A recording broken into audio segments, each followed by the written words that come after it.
It's a battle in the Bronx between the two teams atop the American League wildcard standings as the New York Yankees play host to the struggling Seattle Mariners. In Game 1 of a three-game series at Yankee Stadium, the youngster Felix Hernandez gets the start for Seattle against the veteran Roger Clemens. First pitch is set for 1:05 p.m. in New York. Starting pitcher Jeff Weaver hit the showers in the fourth inning as the Mariners were swept by Toronto, losing their ninth straight in the process. The M's late offensive rallies fell short, ultimately losing 6-4. The 9-game losing streak is their longest since their 11-game skid last August. Andy Pettitte gave up 5 runs on 11 hits as the Yankees continue their struggles versus baseball's cellar dwellers, falling 8-2 to the Tampa Bay Devil Rays. New York missed the chance to add another half game between themselves and the Mariners in the wild card before this head-to-head series. With the Yankees series lost to Tampa, their first to the Devil Rays since 2005, the Bombers fell to 6 games behind the Red Sox in the AL East. Felix Hernandez makes his first career start at Yankee Stadium. The 21-year-old was blasted for 13 hits and 6 runs in an 8-2 loss to the Angels in his last outing. Hernandez was 4-0 with a 3.60 ERA in his previous 6 outings. Roger Clemens makes his 40th career start against Seattle this afternoon. His last start was part of a sweep of Boston when he allowed just 2 hits and a run in the Yankees' 4-3 win over the Red Sox. Clemens has thrown 11 complete games and 4 shutouts against the Mariners, including his 20 strikeout effort April 20th, 1986, 12 days after Hernandez was born. During their current losing streak, the Mariners have been outscored 55-29, and closer J.J. Putz has pitched just once in the last 10 days. The Mariners will give some of their youngsters a feel for playoff fever as they add 4 more players to their expanded roster on Tuesday, including 2005 first-round pick Jeff Clement. Rookie right-hander Ian Kennedy will likely get another start after winning his Major League debut on Saturday. The Yankees may send the 22-year-old out against Kansas City on Friday, skipping over Mike Mussina again. After his 7-inning performance, Kennedy said his cell phone died at about 11 p.m. that night from all the calls and text messages he received. It's the Mariners and the Yankees, Hernandez versus Clemens. Game time is set for 1:05 p.m. in the Bronx. You can see it live on MLB.tv beginning at 1 p.m. Eastern.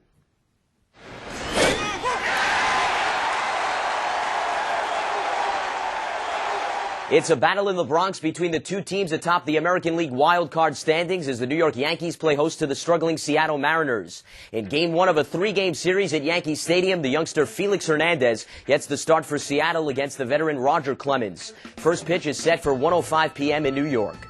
Starting pitcher Jeff Weaver hit the showers in the fourth inning as the Mariners were swept by Toronto, losing their ninth straight in the process. The M's late offensive rallies fell short, ultimately losing 6-4. The 9-game losing streak is their longest since their 11-game skid last August. Andy Pettitte gave up 5 runs on 11 hits as the Yankees continue their struggles versus baseball's cellar dwellers, falling 8-2 to the Tampa Bay Devil Rays. New York missed the chance to add another half game between themselves and the Mariners in the wild card before this head-to-head series. With the Yankees series lost to Tampa, their first to the Devil Rays since 2005, the Bombers fell to 6 games behind the Red Sox in the AL East. Felix Hernandez makes his first career start at Yankee Stadium. The 21-year-old was blasted for 13 hits and 6 runs in an 8-2 loss to the Angels in his last outing. Hernandez was 4-0 with a 3.60 ERA in his previous 6 outings.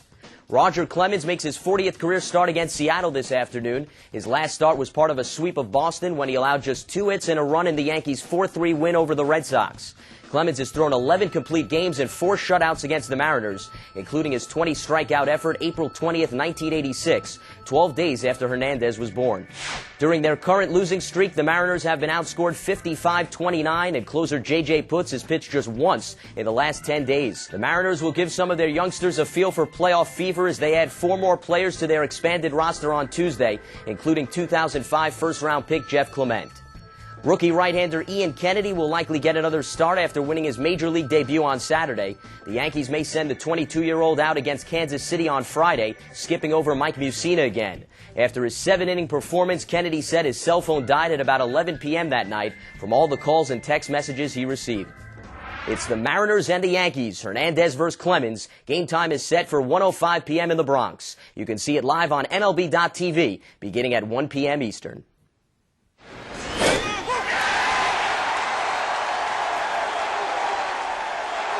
It's a battle in the Bronx between the two teams atop the American League wildcard standings as the New York Yankees play host to the struggling Seattle Mariners. In Game 1 of a three-game series at Yankee Stadium, the youngster Felix Hernandez gets the start for Seattle against the veteran Roger Clemens. First pitch is set for 1:05 p.m. in New York. Starting pitcher Jeff Weaver hit the showers in the fourth inning as the Mariners were swept by Toronto, losing their ninth straight in the process. The M's late offensive rallies fell short, ultimately losing 6-4. The 9-game losing streak is their longest since their 11-game skid last August. Andy Pettitte gave up 5 runs on 11 hits as the Yankees continue their struggles versus baseball's cellar dwellers, falling 8-2 to the Tampa Bay Devil Rays. New York missed the chance to add another half game between themselves and the Mariners in the wild card before this head-to-head series. With the Yankees series lost to Tampa, their first to the Devil Rays since 2005, the Bombers fell to 6 games behind the Red Sox in the AL East. Felix Hernandez makes his first career start at Yankee Stadium. The 21-year-old was blasted for 13 hits and 6 runs in an 8-2 loss to the Angels in his last outing. Hernandez was 4-0 with a 3.60 ERA in his previous 6 outings. Roger Clemens makes his 40th career start against Seattle this afternoon. His last start was part of a sweep of Boston when he allowed just 2 hits and a run in the Yankees' 4-3 win over the Red Sox. Clemens has thrown 11 complete games and 4 shutouts against the Mariners, including his 20 strikeout effort April 20th, 1986, 12 days after Hernandez was born.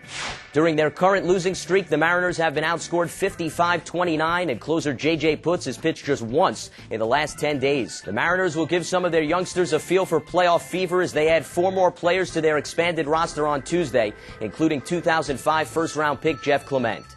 Rookie right-hander Ian Kennedy will likely get another start after winning his major league debut on Saturday. The Yankees may send the 22-year-old out against Kansas City on Friday, skipping over Mike Mussina again. After his 7-inning performance, Kennedy said his cell phone died at about 11 p.m. that night from all the calls and text messages he received. It's the Mariners and the Yankees. Hernandez versus Clemens. Game time is set for 1:05 p.m. in the Bronx. You can see it live on MLB.TV beginning at 1 p.m. Eastern.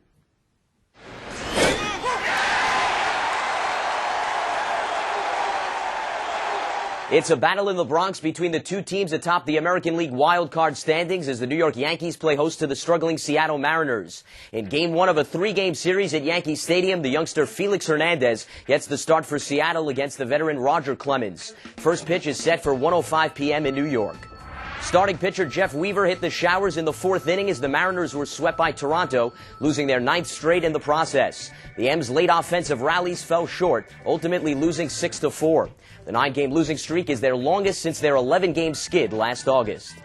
Andy Pettitte gave up 5 runs on 11 hits as the Yankees continue their struggles versus baseball's cellar dwellers, falling 8-2 to the Tampa Bay Devil Rays. New York missed the chance to add another half game between themselves and the Mariners in the wild card before this head-to-head series. With the Yankees series lost to Tampa, their first to the Devil Rays since 2005, the Bombers fell to 6 games behind the Red Sox in the AL East. Felix Hernandez makes his first career start at Yankee Stadium.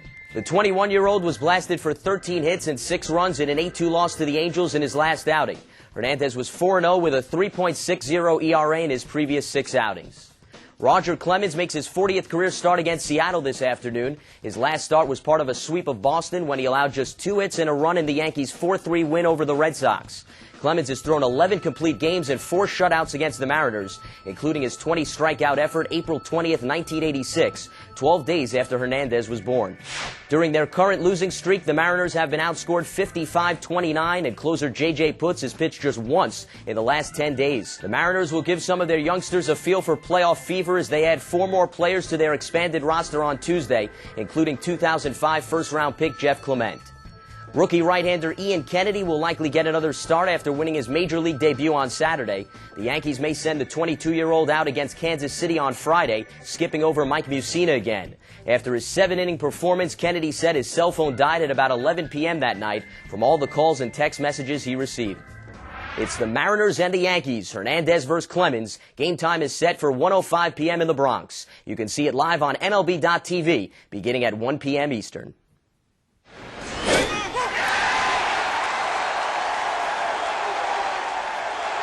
It's a battle in the Bronx between the two teams atop the American League wild card standings as the New York Yankees play host to the struggling Seattle Mariners. In Game 1 of a 3-game series at Yankee Stadium, the youngster Felix Hernandez gets the start for Seattle against the veteran Roger Clemens. First pitch is set for 1:05 p.m. in New York.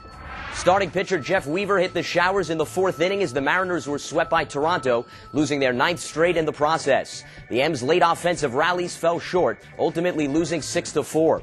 The 9-game losing streak is their longest since their 11-game skid last August. Andy Pettitte gave up 5 runs on 11 hits as the Yankees continue their struggles versus baseball's cellar dwellers, falling 8-2 to the Tampa Bay Devil Rays. New York missed the chance to add another half game between themselves and the Mariners in the wild card before this head-to-head series. With the Yankees series lost to Tampa, their first to the Devil Rays since 2005, the Bombers fell to 6 games behind the Red Sox in the AL East. Felix Hernandez makes his first career start at Yankee Stadium. The 21-year-old was blasted for 13 hits and 6 runs in an 8-2 loss to the Angels in his last outing.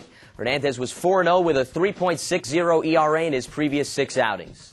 Roger Clemens makes his 40th career start against Seattle this afternoon. His last start was part of a sweep of Boston when he allowed just 2 hits and a run in the Yankees' 4-3 win over the Red Sox. Clemens has thrown 11 complete games and 4 shutouts against the Mariners, including his 20 strikeout effort April 20th, 1986, 12 days after Hernandez was born. During their current losing streak, the Mariners have been outscored 55-29, and closer J.J. Putz has pitched just once in the last 10 days. The Mariners will give some of their youngsters a feel for playoff fever as they add 4 more players to their expanded roster on Tuesday, including 2005 first-round pick Jeff Clement. Rookie right-hander Ian Kennedy will likely get another start after winning his Major League debut on Saturday. The Yankees may send the 22-year-old out against Kansas City on Friday, skipping over Mike Mussina again. After his 7-inning performance, Kennedy said his cell phone died at about 11 p.m. that night from all the calls and text messages he received.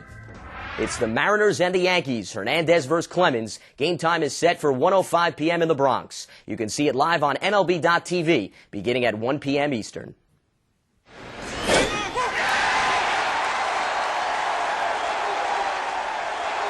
It's a battle in the Bronx between the 2 teams atop the American League wildcard standings as the New York Yankees play host to the struggling Seattle Mariners. In Game 1 of a 3-game series at Yankee Stadium, the youngster Felix Hernandez gets the start for Seattle against the veteran Roger Clemens. First pitch is set for 1:05 p.m. in New York. Starting pitcher Jeff Weaver hit the showers in the 4th inning as the Mariners were swept by Toronto, losing their 9th straight in the process. The M's late offensive rallies fell short, ultimately losing 6-4. The 9-game losing streak is their longest since their 11-game skid last August.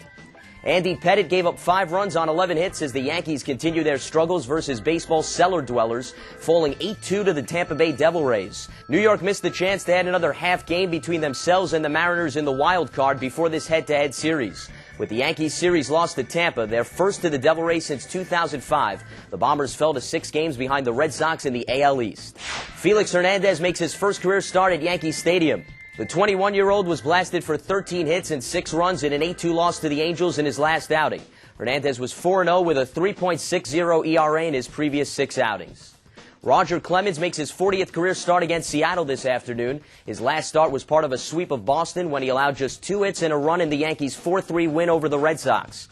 Clemens has thrown 11 complete games and 4 shutouts against the Mariners, including his 20 strikeout effort April 20th, 1986, 12 days after Hernandez was born. During their current losing streak, the Mariners have been outscored 55-29, and closer J.J. Putz has pitched just once in the last 10 days. The Mariners will give some of their youngsters a feel for playoff fever as they add 4 more players to their expanded roster on Tuesday, including 2005 first-round pick Jeff Clement. Rookie right-hander Ian Kennedy will likely get another start after winning his Major League debut on Saturday. The Yankees may send the 22-year-old out against Kansas City on Friday, skipping over Mike Mussina again. After his 7-inning performance, Kennedy said his cell phone died at about 11 p.m. that night from all the calls and text messages he received. It's the Mariners and the Yankees, Hernandez versus Clemens. Game time is set for 1:05 p.m. in the Bronx. You can see it live on MLB.tv beginning at 1 p.m. Eastern.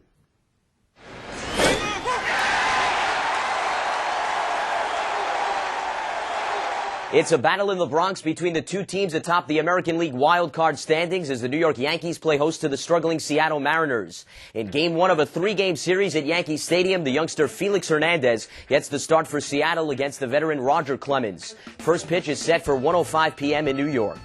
Starting pitcher Jeff Weaver hit the showers in the 4th inning as the Mariners were swept by Toronto, losing their 9th straight in the process. The M's late offensive rallies fell short, ultimately losing 6-4.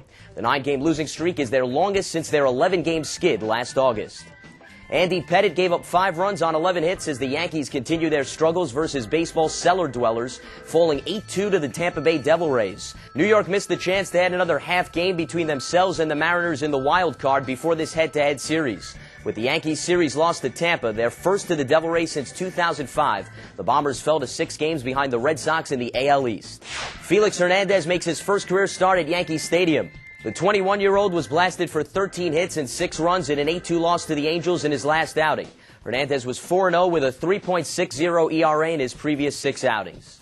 Roger Clemens makes his 40th career start against Seattle this afternoon. His last start was part of a sweep of Boston when he allowed just 2 hits and a run in the Yankees' 4-3 win over the Red Sox. Clemens has thrown 11 complete games and 4 shutouts against the Mariners, including his 20 strikeout effort April 20th, 1986, 12 days after Hernandez was born.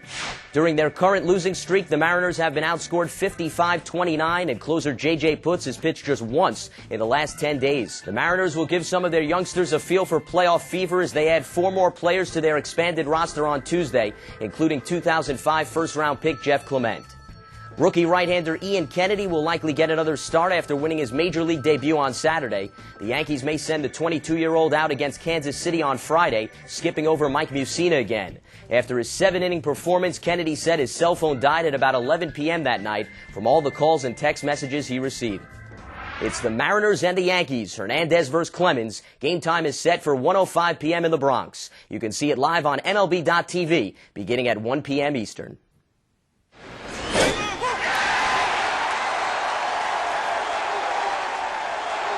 It's a battle in the Bronx between the 2 teams atop the American League wild card standings as the New York Yankees play host to the struggling Seattle Mariners.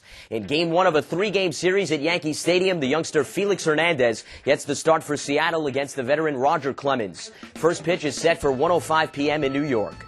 Starting pitcher Jeff Weaver hit the showers in the 4th inning as the Mariners were swept by Toronto, losing their 9th straight in the process. The M's late offensive rallies fell short, ultimately losing 6-4.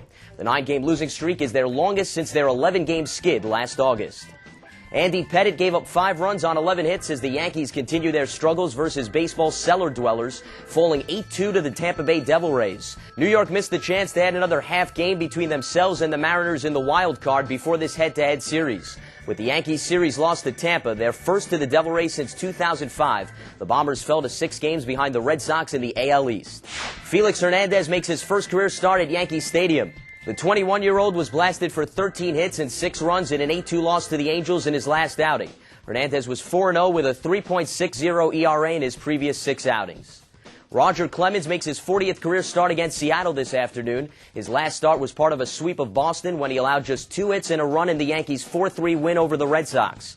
Clemens has thrown 11 complete games and 4 shutouts against the Mariners, including his 20 strikeout effort April 20th, 1986, 12 days after Hernandez was born. During their current losing streak, the Mariners have been outscored 55-29, and closer J.J. Putz has pitched just once in the last 10 days. The Mariners will give some of their youngsters a feel for playoff fever as they add 4 more players to their expanded roster on Tuesday, including 2005 first-round pick Jeff Clement. Rookie right-hander Ian Kennedy will likely get another start after winning his major league debut on Saturday. The Yankees may send the 22-year-old out against Kansas City on Friday, skipping over Mike Mussina again. After his 7-inning performance, Kennedy said his cell phone died at about 11 p.m. that night from all the calls and text messages he received. It's the Mariners and the Yankees. Hernandez versus Clemens. Game time is set for 1:05 p.m. in the Bronx. You can see it live on MLB.tv beginning at 1 p.m. Eastern.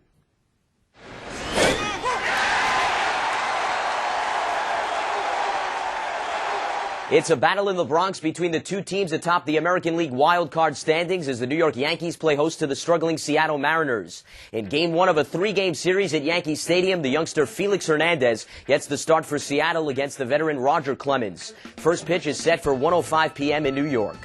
Starting pitcher Jeff Weaver hit the showers in the 4th inning as the Mariners were swept by Toronto, losing their 9th straight in the process. The M's late offensive rallies fell short, ultimately losing 6-4. The 9-game losing streak is their longest since their 11-game skid last August. Andy Pettitte gave up 5 runs on 11 hits as the Yankees continue their struggles versus baseball's cellar dwellers, falling 8-2 to the Tampa Bay Devil Rays. New York missed the chance to add another half game between themselves and the Mariners in the wild card before this head-to-head series. With the Yankees series lost to Tampa, their first to the Devil Rays since 2005, the Bombers fell to 6 games behind the Red Sox in the AL East. Felix Hernandez makes his first career start at Yankee Stadium. The 21-year-old was blasted for 13 hits and 6 runs in an 8-2 loss to the Angels in his last outing. Hernandez was 4-0 with a 3.60 ERA in his previous 6 outings. Roger Clemens makes his 40th career start against Seattle this afternoon. His last start was part of a sweep of Boston when he allowed just 2 hits and a run in the Yankees' 4-3 win over the Red Sox.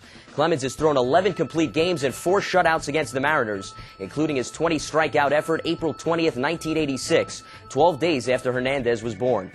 During their current losing streak, the Mariners have been outscored 55-29, and closer J.J. Putz has pitched just once in the last 10 days. The Mariners will give some of their youngsters a feel for playoff fever as they add 4 more players to their expanded roster on Tuesday, including 2005 first-round pick Jeff Clement. Rookie right-hander Ian Kennedy will likely get another start after winning his Major League debut on Saturday. The Yankees may send the 22-year-old out against Kansas City on Friday, skipping over Mike Mussina again. After his 7-inning performance, Kennedy said his cell phone died at about 11 p.m. that night from all the calls and text messages he received. It's the Mariners and the Yankees. Hernandez versus Clemens. Game time is set for 1:05 p.m. in the Bronx. You can see it live on MLB.TV beginning at 1 p.m. Eastern.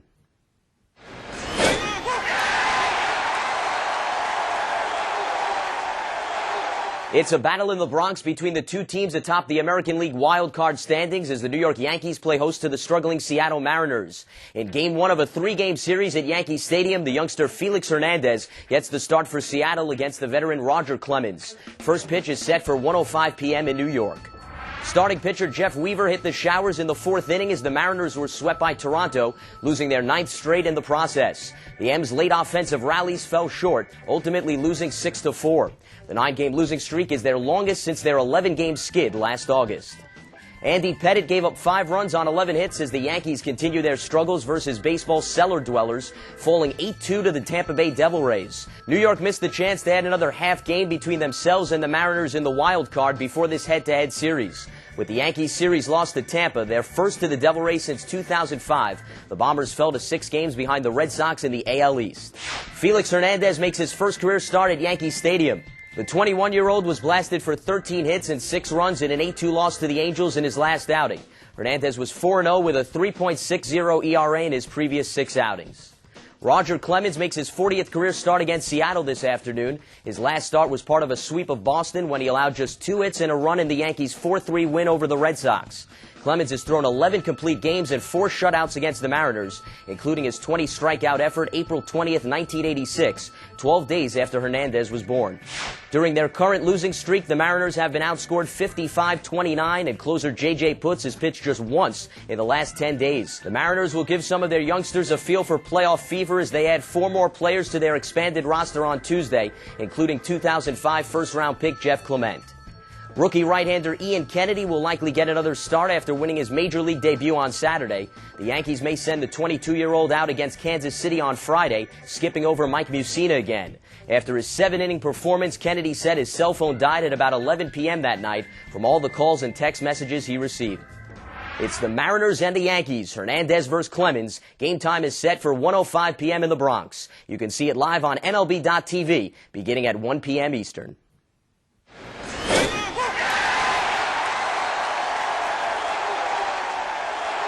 It's a battle in the Bronx between the 2 teams atop the American League wildcard standings as the New York Yankees play host to the struggling Seattle Mariners. In Game 1 of a 3-game series at Yankee Stadium, the youngster Felix Hernandez gets the start for Seattle against the veteran Roger Clemens. First pitch is set for 1:05 p.m. in New York. Starting pitcher Jeff Weaver hit the showers in the 4th inning as the Mariners were swept by Toronto, losing their 9th straight in the process. The M's late offensive rallies fell short, ultimately losing 6-4. The 9-game losing streak is their longest since their 11-game skid last August. Andy Pettitte gave up 5 runs on 11 hits as the Yankees continue their struggles versus baseball's cellar dwellers, falling 8-2 to the Tampa Bay Devil Rays. New York missed the chance to add another half game between themselves and the Mariners in the wild card before this head-to-head series. With the Yankees series lost to Tampa, their first to the Devil Rays since 2005, the Bombers fell to 6 games behind the Red Sox in the AL East. Felix Hernandez makes his first career start at Yankee Stadium. The 21-year-old was blasted for 13 hits and 6 runs in an 8-2 loss to the Angels in his last outing. Hernandez was 4-0 with a 3.60 ERA in his previous 6 outings. Roger Clemens makes his 40th career start against Seattle this afternoon. His last start was part of a sweep of Boston when he allowed just 2 hits and a run in the Yankees' 4-3 win over the Red Sox. Clemens has thrown 11 complete games and 4 shutouts against the Mariners, including his 20 strikeout effort April 20th, 1986, 12 days after Hernandez was born. During their current losing streak, the Mariners have been outscored 55-29, and closer J.J. Putz has pitched just once in the last 10 days. The Mariners will give some of their youngsters a feel for playoff fever as they add 4 more players to their expanded roster on Tuesday, including 2005 first-round pick Jeff Clement. Rookie right-hander Ian Kennedy will likely get another start after winning his Major League debut on Saturday. The Yankees may send the 22-year-old out against Kansas City on Friday, skipping over Mike Mussina again. After his 7-inning performance, Kennedy said his cell phone died at about 11 p.m. that night from all the calls and text messages he received. It's the Mariners and the Yankees. Hernandez versus Clemens. Game time is set for 1:05 p.m. in the Bronx. You can see it live on MLB.tv beginning at 1 p.m. Eastern.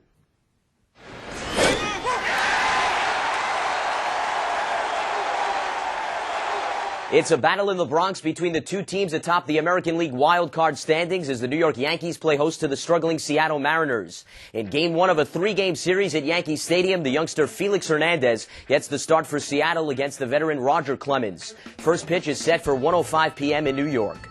Starting pitcher Jeff Weaver hit the showers in the 4th inning as the Mariners were swept by Toronto, losing their 9th straight in the process. The M's late offensive rallies fell short, ultimately losing 6-4.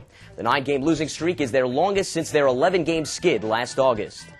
Andy Pettitte gave up 5 runs on 11 hits as the Yankees continue their struggles versus baseball's cellar dwellers, falling 8-2 to the Tampa Bay Devil Rays. New York missed the chance to add another half game between themselves and the Mariners in the wild card before this head-to-head series. With the Yankees series lost to Tampa, their first to the Devil Rays since 2005, the Bombers fell to 6 games behind the Red Sox in the AL East. Felix Hernandez makes his first career start at Yankee Stadium.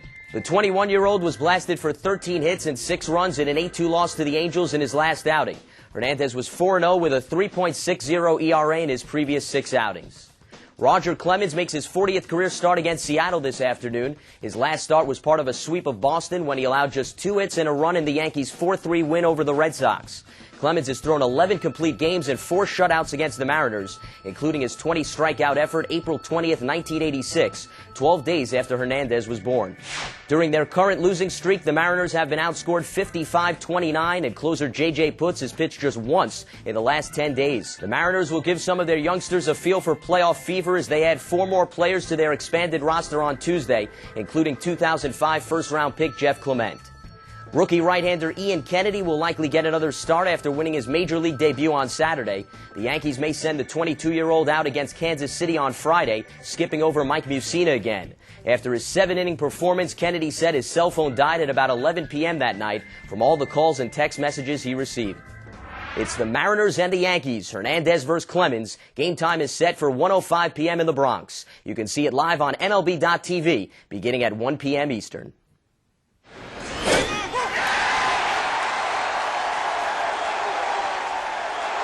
It's a battle in the Bronx between the two teams atop the American League wildcard standings as the New York Yankees play host to the struggling Seattle Mariners. In Game 1 of a 3-game series at Yankee Stadium, the youngster Felix Hernandez gets the start for Seattle against the veteran Roger Clemens. First pitch is set for 1:05 p.m. in New York. Starting pitcher Jeff Weaver hit the showers in the 4th inning as the Mariners were swept by Toronto, losing their 9th straight in the process. The M's late offensive rallies fell short, ultimately losing 6-4. The 9-game losing streak is their longest since their 11-game skid last August. Andy Pettitte gave up 5 runs on 11 hits as the Yankees continue their struggles versus baseball's cellar dwellers, falling 8-2 to the Tampa Bay Devil Rays. New York missed the chance to add another half game between themselves and the Mariners in the wild card before this head-to-head series. With the Yankees series lost to Tampa, their first to the Devil Rays since 2005, the Bombers fell to 6 games behind the Red Sox in the AL East. Felix Hernandez makes his first career start at Yankee Stadium. The 21-year-old was blasted for 13 hits and 6 runs in an 8-2 loss to the Angels in his last outing. Hernandez was 4-0 with a 3.60 ERA in his previous 6 outings. Roger Clemens makes his 40th career start against Seattle this afternoon. His last start was part of a sweep of Boston when he allowed just 2 hits and a run in the Yankees' 4-3. You're watching, yes, the Yankees Entertainment and Sports Network.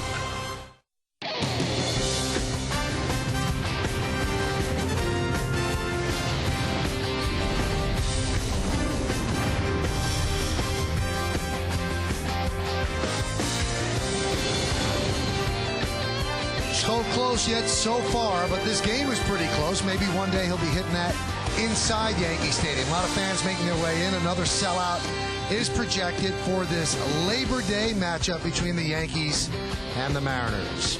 And this afternoon, the Yes Network presents New York Yankees baseball. It's the New York Yankees against the Seattle Mariners in the first of three from Yankee Stadium in the Bronx. Let's take a look at the standings as we go into this three-game set. After losing 2 out of 3 over the weekend, the Yankees are now 6 behind the Red Sox. The Mariners have lost 9 in a row, and they sit 2 behind the Yankees in the wild card. Hello, everybody, and welcome to Yankees Baseball. Along with Al Leiter, I'm Michael Kay. Hope you're enjoying your holiday day off. The Yankees did not enjoy the weekend, that's for sure. They lost 2 out of 3 to the Tampa Bay Devil Rays. So the question is begged, was it because they were let down after the Red Sox series and maybe looking ahead to this one, or was it just baseball? I think it's a little bit of both, Michael. It's baseball. You have to do the little things as a hitter. Jason Hamels isn't Cy Young, but there were certain things that he did yesterday, and the Tampa Bay Devil Rays played a little baseball that was better than the Yankees and given them a 2 or 3 game. I think there was a little bit of excitement that went through an obvious series against Boston, and maybe there was a little letdown. Now, the Yankees lose 2 out of 3, and they still gain a game in the wild card. Why? Because the Seattle Mariners were getting swept over the weekend. In fact, the Seattle Mariners have lost 9 in a row. This is after going 7-2 in the previous 9. You look at the difference in the numbers, it's startling. What has happened to this team, Al? Are they suddenly realizing, hey, we're in a pennant race? I think less of that, Michael. If you see those numbers there, they rely on their offense. They have, yes, Felix Hernandez very good in the front end of the rotation, and Jared Washburn. But if you saw those numbers, they are last in the American League in walks, second to last in team strikeouts. That's a streaky lineup. They have streaky hitters, and anytime you have a streaky lineup of streaky hitters, that's what happens. You either have guys that really slug it out. They're second in the American League in batting average. So you see that dichotomy there of not being able to walk, strike out a lot, and they're second in batting average.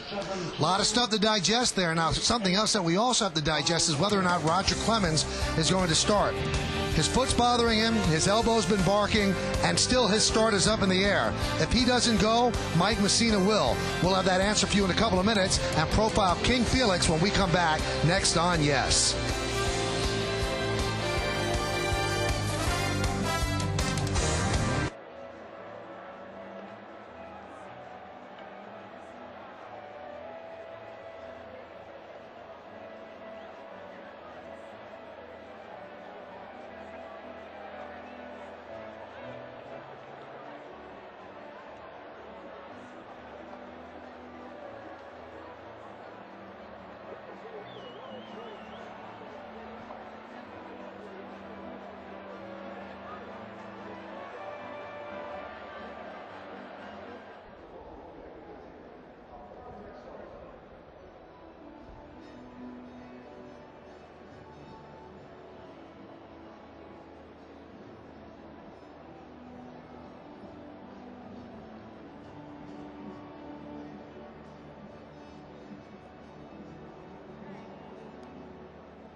It is a beautiful Labor Day here at Yankee Stadium, and it's an exciting time because one of the best young pitchers in baseball is starting for the Seattle Mariners. It's King Felix Hernandez. He was signed in 2002, non-drafted free agent, made his major league debut in 05 at the age of 19.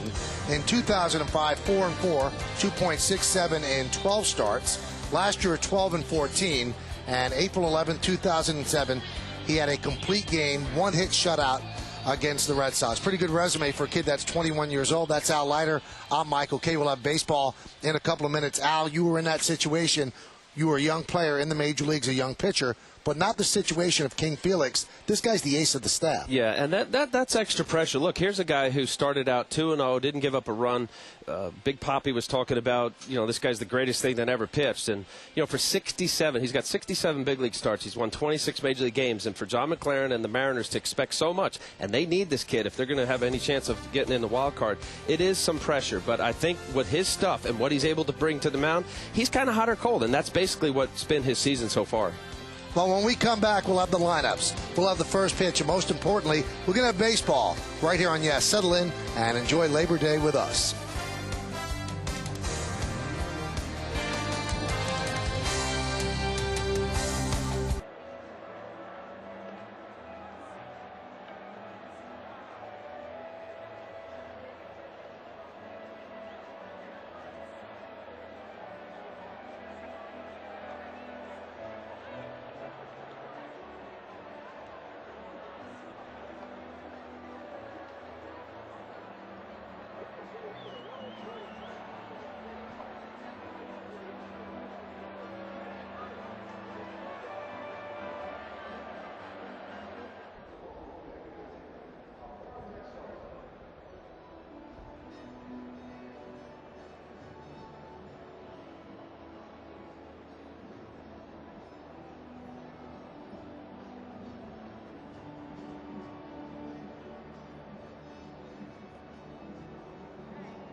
And let's take a look now at today's New York Lottery pitching matchup.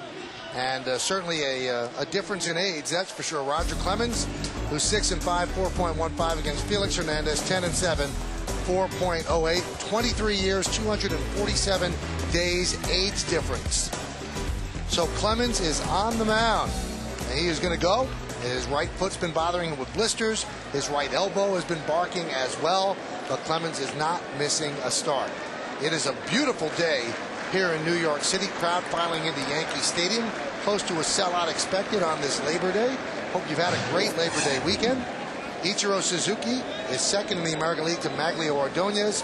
He will lead off. He's hitting .350. So the Yankees against the Mariners. Clemens against Ichiro. Let's do it. Here we go. Clemens deals. And pitches high, 1-0. We'll give you the lineups as we move along here in the top of the first. And Ichiro lines one to right field. It's a base hit. His 199th hit of the season. Let's take a look at the Mariners starting lineup, which is presented by Rico. You know that Ichiro is going to lead off. Jose Pedro, the DH, will bat second. Jose Guillen, the right fielder, hits third. Ibanez, the left fielder, cleans up. Then it's Beltre, Broussard, Jojima, Jose Lopez at second, and Unieski Betancourt, the shortstop. So Suzuki, before that base hit, 2 for 20 lifetime against Clemens. He starts it off with a single. And there's a strike to Jose Pedro.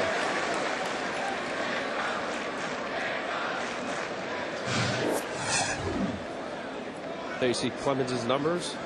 6-5, good ERA, coming off a good start against the Boston Red Sox. A very good start against the Red Sox. Good low walk count, 27 walks.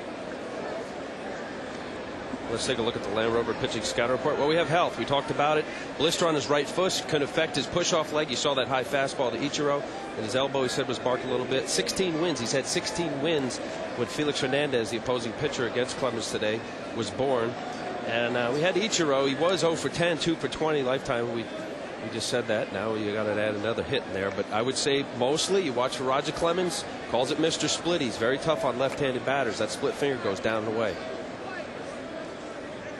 Is there a specific pitch, Al, that would be more affected by his inability to push off? Fastball.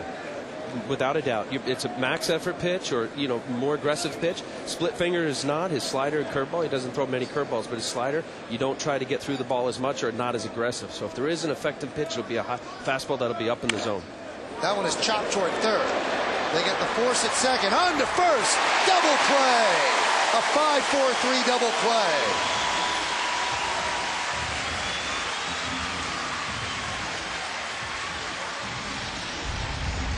Well, coming right out of the chute, A-Rod makes sure. Good. That's a long shuffle pass right there.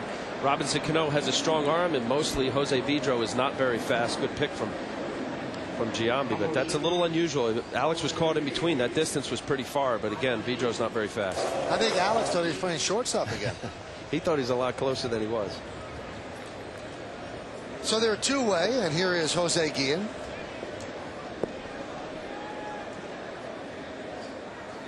Swing and a miss.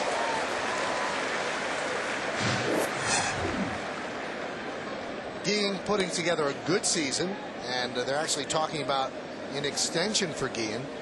He's always been thought of as a bad influence on a team, but he has fit in very, very nicely here. Easy for the managers, and they'd like to keep him here a little bit longer. I talked to John McLaren, who is now the manager, and after Mike Hargrove left, there's John McLaren. And he said he couldn't be more of a joy, Guillen. Very helpful to the younger Latin players. And, I think of that. Maybe maturity. You grow up and you just see different things as you get older in life. But because of the few incidents that he had early in his career, people automatically give him that tag. He's been very good for this Seattle team, and he's having a good year, Jose Guillen. And the 1-2.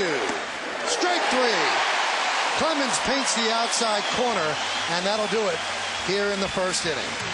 No runs, a hit, and because of the double play, nobody left on base. Beautiful pitch to Jose Guillen. It's the Mariners nothing, and the New York Yankees coming to bat.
The mound for the Mariners. Let's take a look at the Yankees starting lineup that he'll face, and it's presented by Rico. Johnny Damon in left field will lead off, batting second, playing shortstop, the captain Derek Jeter. Bobby Abreu's in right field, hitting third.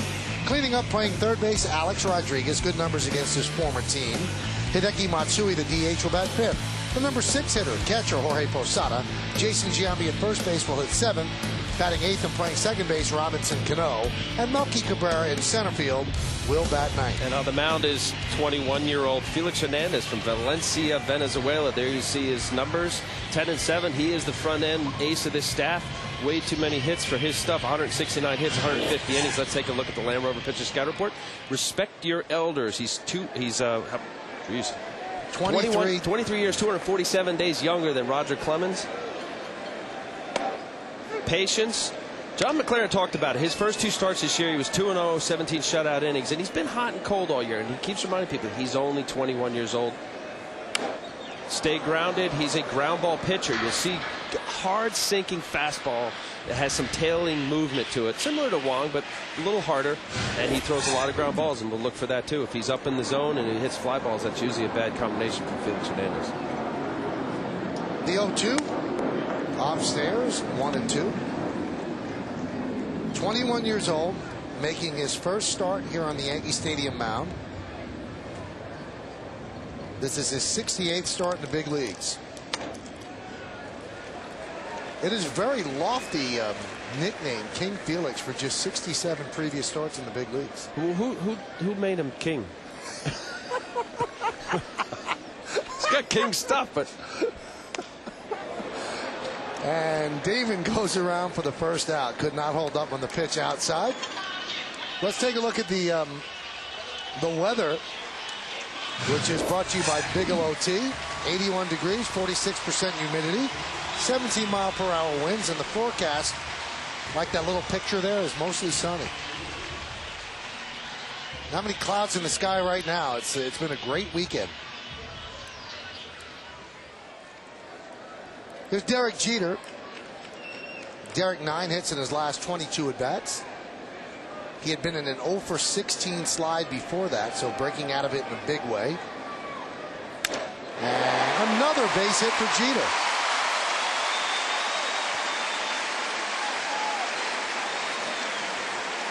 So Jeter on with a single. Gives us time to remind you that IO Digital Cable is the exclusive official HD sponsor for Yankees telecast on Yes. Just shows you health. Derek Jeter had a day off in Detroit. His knee was bothering him in Anaheim. There you see keeping his head down. That's a 97-mile-an-hour fastball. Down in the zone. Didn't try to do too much, and that's his swing. Derek Jeter going to right center. Good approach to hitting a guy that has overpowering stuff.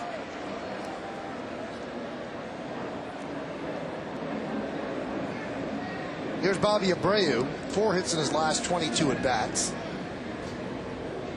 Up and down the Yankee lineup, you have a lot of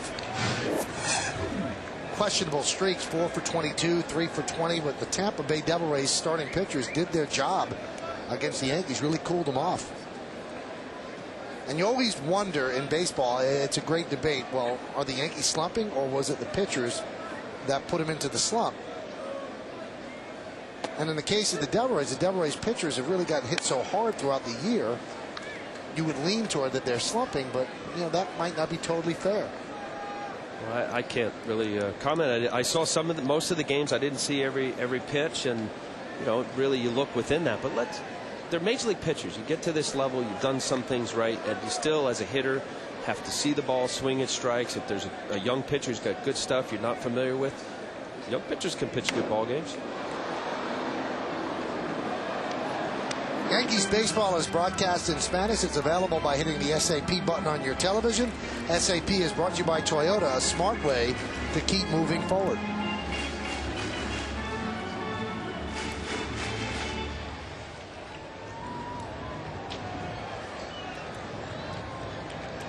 Outfield straightaway for Bobby Abreu. Felix throws over, and Jeter was about a step off the bag. Jerry Davis is behind the plate. Greg Gibson at first. Larry Vanover is at second, and Tony Randazzo is over third. I wonder where Larry lost the R, because I noticed that on the lineup sheet as well. He was always Larry Vanover, but I guess he lost the R. It's sad when you lose an R. I think overdue timeout will happen to all of us. You're going to be out light soon.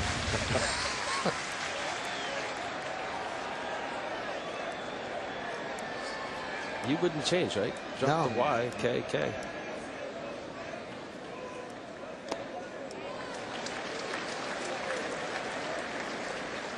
Pretty nice slider there. Yeah. 90 miles an hour. That's a Java type slider. He has that stuff, Michael, and that's why everybody's so excited about him. And he's a guy that they have to be careful. I mentioned those first two starts. He had a start against the White Sox and came up with a sore elbow.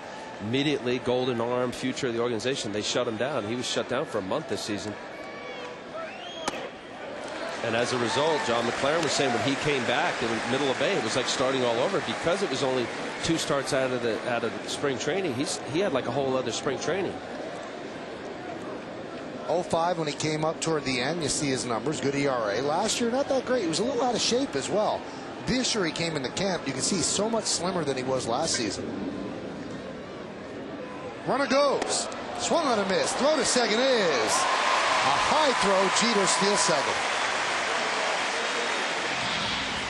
And Betancourt tried to deke Jeter into thinking that the throw went into center field. Now this is a good stolen base. Derek Jeter gets a good jump here. That's a sinking fastball down the zone. And Jojima, who's got very good percentage of throwing runners out, 42%. You see he kind of got underneath that, didn't get a good grip. Betancourt trying to do the old deke play. Zeke saying, wait a minute. No, I've done that before there, Betancourt. So Jeter is at second with 2 outs. Hernandez has rung up 2 strikeouts, and here's Alex Rodriguez. Rodriguez 6 hits in his last 16 at bats. And the pitch low 1-0. 45 homers, 129 ribbies. Both of those numbers lead the major leagues.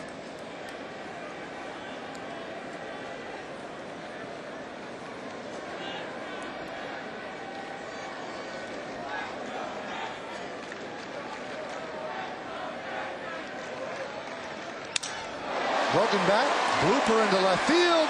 Betancourt can't get it. Jeter will score. It's an RBI single for Alex Rodriguez. And the Yankees lead 1-0.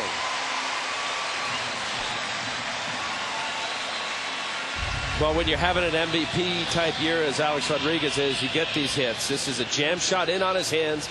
2 outs. Obviously, Derek Jeter's on the run, and Yuniesky Betancourt, they say that he's going to be a future Gold Glover. Just out of his reach, you see, he wasn't able to come up with that play. And when that ball hits the grass, the 130th RBI of the season for Alex Rodriguez. And Hernandez, if only it was about 2 inches closer. Those hits bothered me much more than a solid line drive to left. You make a good pitch, a great hitter like Alex Rodriguez pulls his hands in and gets some of the barrel of the bat. A-Rod goes, pitch outside, throw to second, not in time. So they are running on Jojima.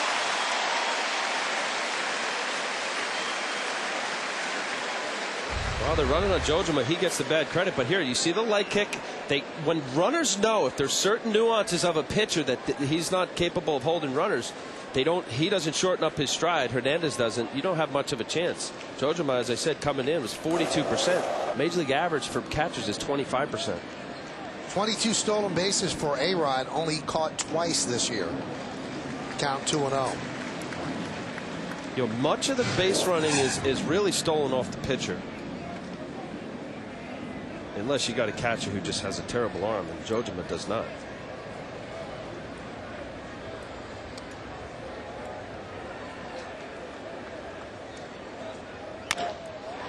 Chop toward first. Ben Broussard right there, flips to Hernandez, and that will do it here in the first inning. But the Yankees take the lead. They score 1 run, 2 hits, 2 stolen bases, no errors, and 1 man left on base. We played 1 at the stadium. Yankees 1, and Seattle nothing on Yes.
On Yes is brought to you in part by Continental Airlines, the official airline of the Yankees.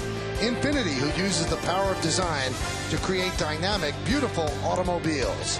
and by McDonald's. Stop into McDonald's today and try the new Angus Third Pounder, available in 3 delicious flavors.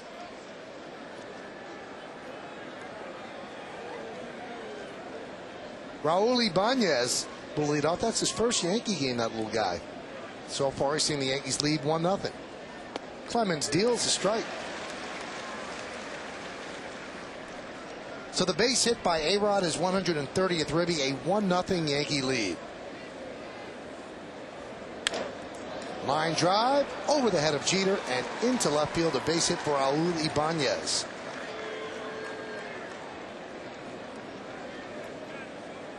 Well, so far the two guys that career-wise Roger Clemens has owned is Ibanez and Ichiro, and there you see a good split finger going down and away. This is good hitting right here. Ibanez isn't trying to do a whole lot, stays on the ball enough to be able to get the barrel of the bat, not the end of the bat, on the ball. Ibanez going into that at bat was 2 for 11 against Roger.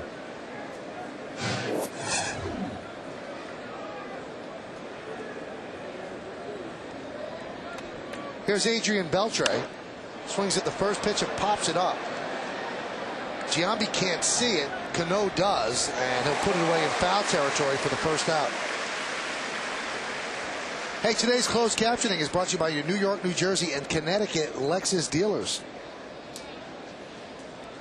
Now you see Giambi at first base. You're going to be seeing a lot of him at first base. Andy Phillips shattered his hand yesterday, hit by a pitch, and just an awful story for a really nice guy who's had a run of really bad luck over the last couple of years.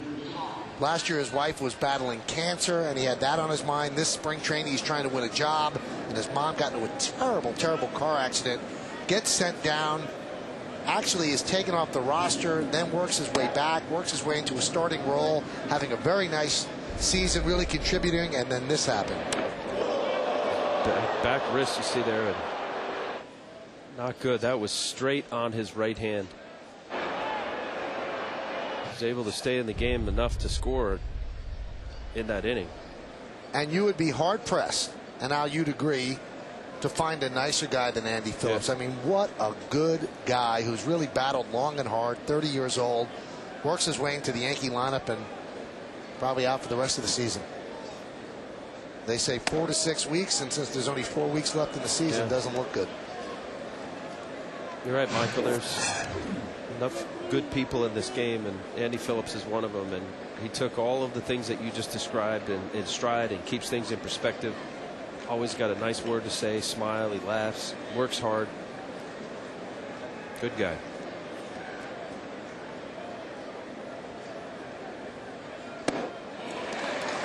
Count 2-1 on Broussard.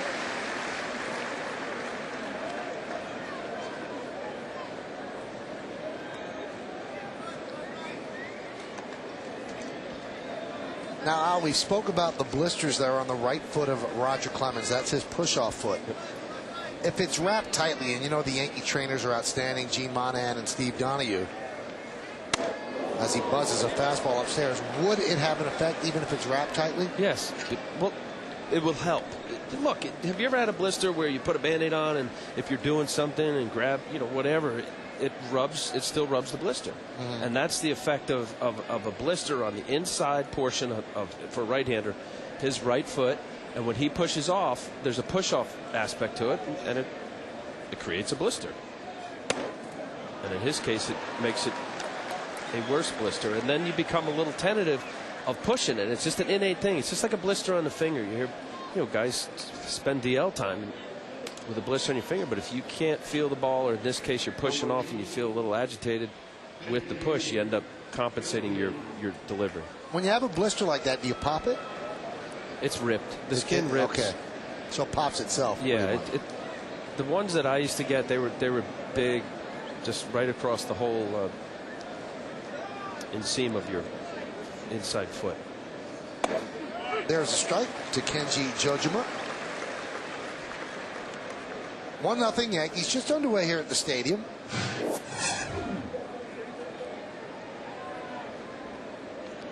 Not sure if the seats are sold, but there are some empty seats in the wings of the right field upper deck. So I don't know if this is a sellout or not, but it's pretty darn close. Looks like it's over 50,000. All the games over the weekend against the Devil Rays were sold out. And the Yankees are on target to set another attendance record this year. And then next year being the final year in this ballpark, you know that they'll probably come close to selling out every single game. So it's just been an unbelievable run for this franchise. For how many years now? I think it's 5 years.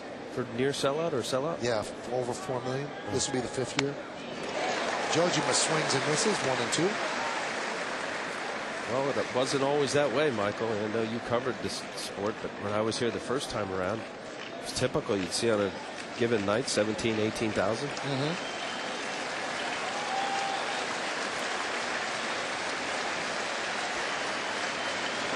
1-2. Box there by Posada. Going to third is Ibanez, and he makes it. We'll see how that looked, how tough that was to block. This looks like either a split or a slider in the dirt. He comes down into his turtle shoulders in. Ibanez had a much better angle on that. He saw how far away it kicked. Broussard did not. It didn't kick away a whole lot. You see the tail on that ball there. Posada wasn't able to get on top of the ball, and that's the effect of a throw when you get your hand on the side of the ball.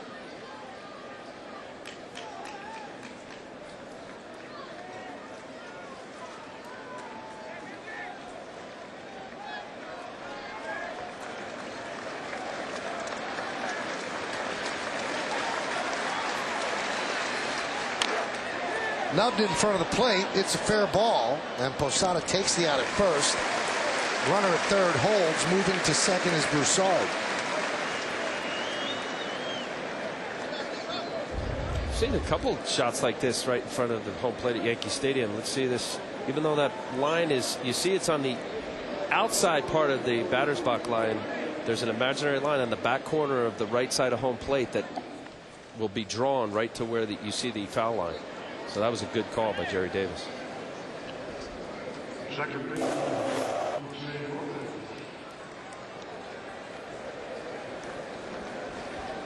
Here's Jose Lopez.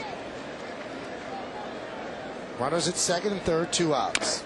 And Lopez with a slow roller, going to be a tough play. Clemens fields, does the split, run scores, base hit, tie game. And he always has problems with his legs, his hamstring, and his groin, and you wonder, did he get hurt on that? Well, because of what you just described, it could be. It looked rather benign, but let's take a closer look here. Comes in, a little slow roller, slips his, see his right side slips out. That was his only way of being able to make a play here. Watch his right foot slip out. Near split. That's just a tweener, no man's land. You hope that you can come up and make a great play.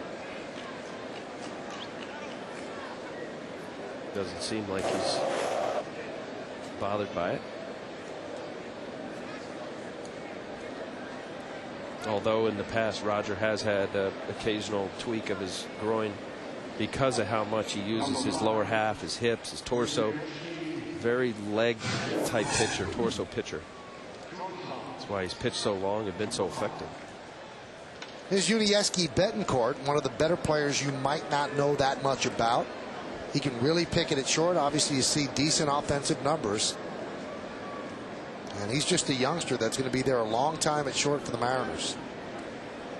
Fake to third, fake to first. Well, the Mariners love both Lopez and Betancourt, mostly for their defense, but there's offense too. They're 285 with a few home runs, 8 home runs for Betancourt.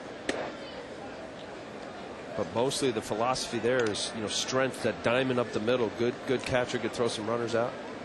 Santa Clara, Cuba, 25 years old. Jose Lopez at second base and Ichiro in center. That's a good, strong diamond defensive position that you try to maintain. 1-0. 1-1. That looked like a splitter that was upstairs, which is not where he wants it, but I think Betancourt kind of got fooled on the change of speed. Might be a slider too, you think Michael. So? Yeah, I think that was a backup slider. But either way, it wasn't a good pitch. No, that's a good point. And pitchers, it's all about executing a quality pitch consecutively. And even though the result was a swing and a miss, and you say big deal, Roger Clemens knows better than that. And you continue to throw pitches that aren't where you want it, it's going to make for a long inning and some crooked numbers. You get away with it once in a while, of course. Hitters miss bad pitches all the time, but that's not where you want to be. And when you are so conscious of it, as Roger Clemens is, you know what an executed pitch is and isn't. Fouled straight back here under our booth, and the count 1-2.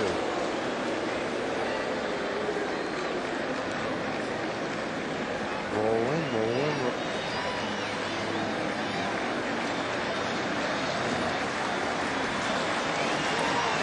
So now the crowd looking for a strikeout.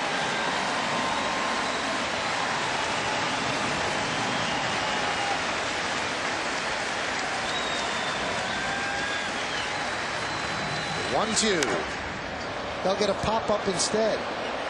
Melky Cabrera waves off Abreu, and that will do it here in the second. But Seattle scores a run on 2 hits, and they leave 2. We go to the bottom of the second. It's a 1-1 game.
Coming schedule, 2 more games against Seattle.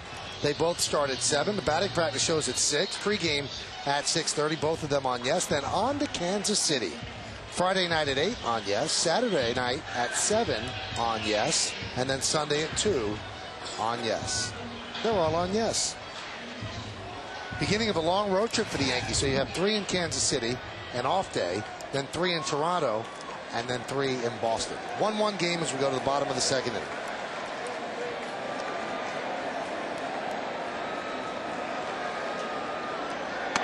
Now the Yankees start the day 6 games behind the Red Sox in the American League East.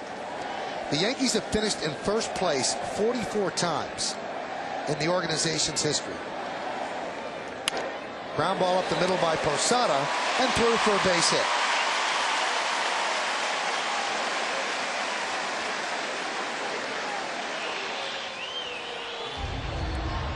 Well, so far of the Yankee 3 hits outside of A-Rod's jam shot, they're not trying to do a whole lot with Felix Hernandez, and that's what you try to do. He's got good movement that runs away from the lefty. See Posada just staying on the ball, trying to get the barrel of the bat on. Anytime you pull off a ball that's going 97 plus running away from you, especially the lefty hitters, it's usually a pulled ground ball to the second baseman or a fly ball. Anyway, in finishing the point about finishing in first place, of their previous 44 first place finishes, they have never been 6 games out or more on Labor Day. So that's where they are right now. But in 1978, the famous comeback year, the Yankees were 5.5 games behind on Labor Day and ended up overtaking the Red Sox after the 1-game playoff. Yankees won 21-8 the rest of the time. So there's no precedent for 6 back, but there is for 5.5. So they have to do something unprecedented to overtake the Red Sox this time.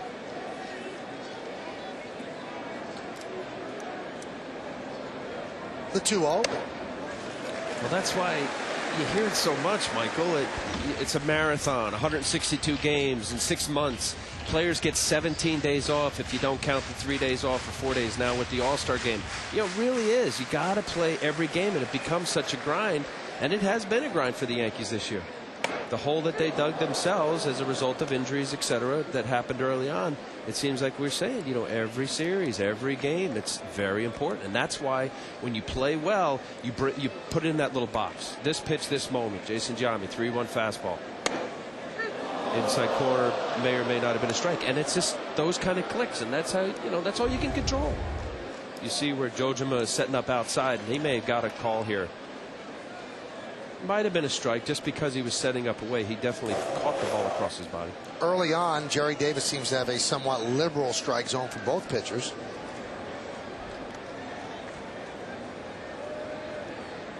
Maybe he's in a holiday mood.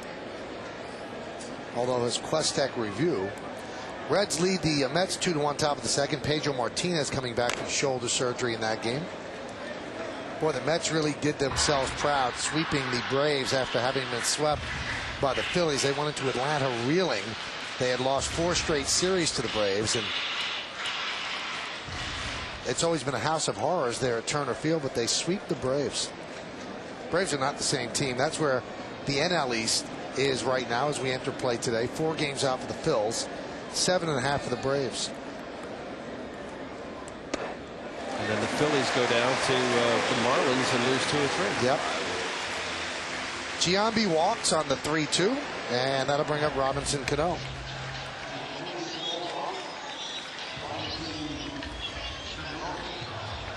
There's one thing about Felix Hernandez, as hard as he throws and great as stuff, he's not wild.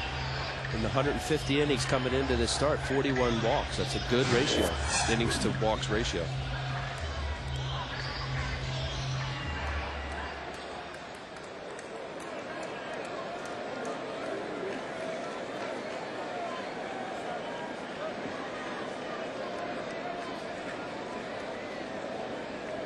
Here's Robinson Cano, 4 hits in his last 20 at-bats. His average has dipped under 300. He's at 298. Ground ball up the middle.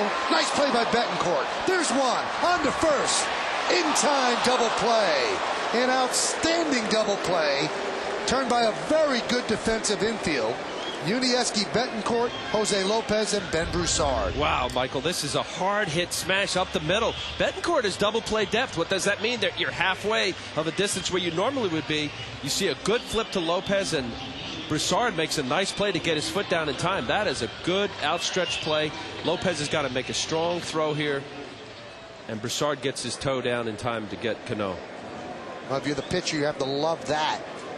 Just think, the Yankees probably score a run on that ground ball up the middle, and then it's first and second, nobody out. But look at the difference. Cabrera swings and misses. Mariners are a very good defensive team. Just 72 errors on the season. And as Al mentioned, very good up the middle.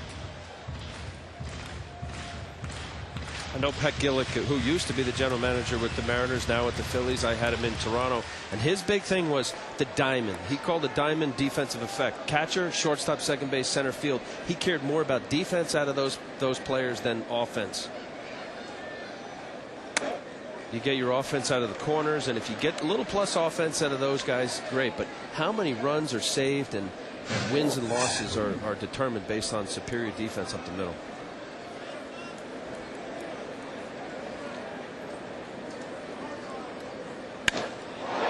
High drive, left center field.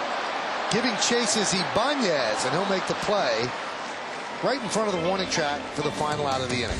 So the Yankee rally thwarted by this play. Unieski, Betancourt taking a base hit and an RBI away from Cano and starting a 6-4-3 double play. We go to the third, 1-1.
to switch to Verizon Fios, TV, Internet, and phone.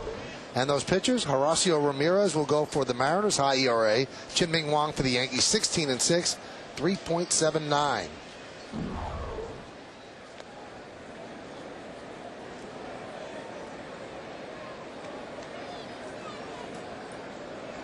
One game as Ichiro leads off.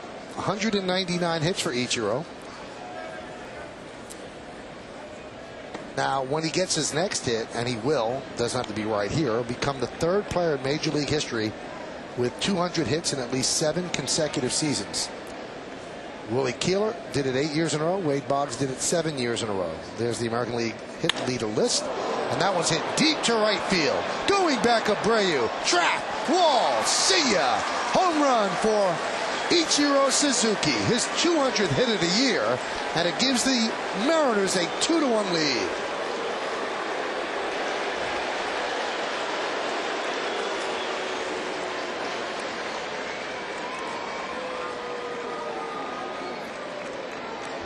Well, in the case of Ichiro with Roger Clemens going into this start, Ichiro has not done well career-wise. Obviously, another year. Everyone's a year older. This is a 2-0 fastball down the middle. Unbelievable what Ichiro has done now that he's been in the United States Major League Baseball. 200 hits. Can credit his father for much of that. Ichiro was actually a right-handed batter when he was young, and his father said, you know, you're really fast. You get to the left side, you're 2 steps closer to first base. And how many hits Ichiro gets every year hitting the ball to the left side. I was reading an interview with Wade Boggs in yesterday's Boston Globe, and he said he thought that the guy that would reach the 7 years in a row of 200 hits would be Jeter. He said, but then when I got a load of Ichiro, especially how fast he is and how many infield hits that he gets, he said he's going to shatter my record. He said he's going to probably pass Willie Keeler as well. And he's just an amazing player, and he stays healthy, and he just signed a new long-term contract. He's had some career. You know the amazing thing? He's a guy as a leadoff hitter, and he's got a great eye, and he's always balanced. You know, you hear other hitters saying he's balanced. There's a triangle effect from your head and your shoulders when you swing. Vidro with a deep drive to left center.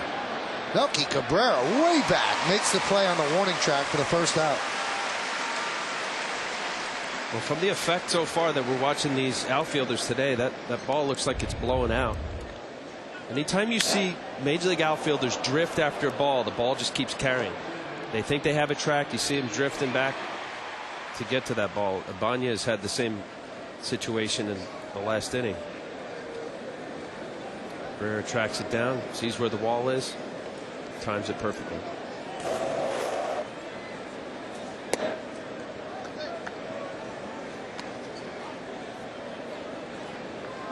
Getting back to Ichiro, hit his father, Nobuyuki, who basically groomed him from when he was 3 years old. Almost hit Clemens. To be a Major League Baseball player, Michael, and he converted him to left-handed just for what you said Wade Boggs talked about. He's so fast.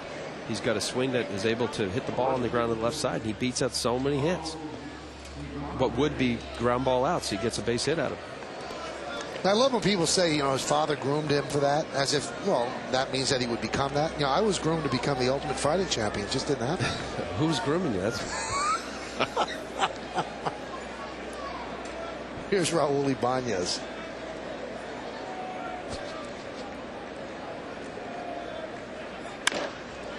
Chop to second. Let's see if they turn two. There's one on to first. Not in time, as Guillen really took out Jeter. And now they're going to say, are they calling interference on the play? Yes. And that's what they're doing. We saw that in the Met game the other night. And the second base umpire, Larry Vanover, called interference on Guillen. Let's see. Well, you have to be within reach of the bag, and you can't go too far. I think he was peeling out. Oh, he was too far. You know what he might have been doing, Michael, just to get out of the way? It was such a sure out. Well, Larry Vanover had him out.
body length away from the bag to make it a legal slide. Mariners did score a run in that inning on the Ichiro home run. Johnny Damon leads off against Hernandez, and there's a strike. We'll take a look at that play. I'm not sure about this, Michael. A lot of times runners will peel off if they know that they're for sure out. He's not, well, he's far enough. He cannot be able to touch that bag. You have to be able to at least reach the base and grab the base. He was way off. Also, if you peel off, Al, usually don't slide. You just make a right-hand turn to right field. Yeah, good point. It just didn't look like there was intent here. He sees the ball from Robinson Cano. He starts going way to the right, maybe anticipated Jeter going that way. It's a good call. He couldn't get to second base. Now, we saw that in the Mets-Phillies game. It was the last play of the game. And I believe it was Marlon Anderson who went in. And big argument. What a way to end the game. Yeah. Well, the Red Sox, that was here during the Red Sox series with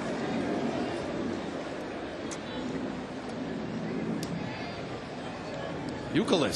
Geez, I would trying to get out of the way of Alex Rodriguez going from second out to of third. The baseline, It yep. was way out of baseline. Slice foul. And here it is. Watch Euclid get on the grass, but there's a lot of interpretation. He was running from way behind second base. And I don't know if the Yankee Stadium grass is actually 3 feet inside of the baseline. Yeah, we had that talk on the broadcast where the rule is the normal line to the direct line to the bag, which I would think direct line would be direct line. Shortest distance between 2 points is a straight line, but since he leads behind the bag, you know, I guess as you said, it's all up to interpretation because there's not 3 feet between that line and the grass. There's no way. If you go 3 feet, you're going to be on the grass. Yeah, I agree. That's not 3 feet. Well, Johnny Damon walks, and that's going to bring up Derek Jeter, who singled to right center in the first inning.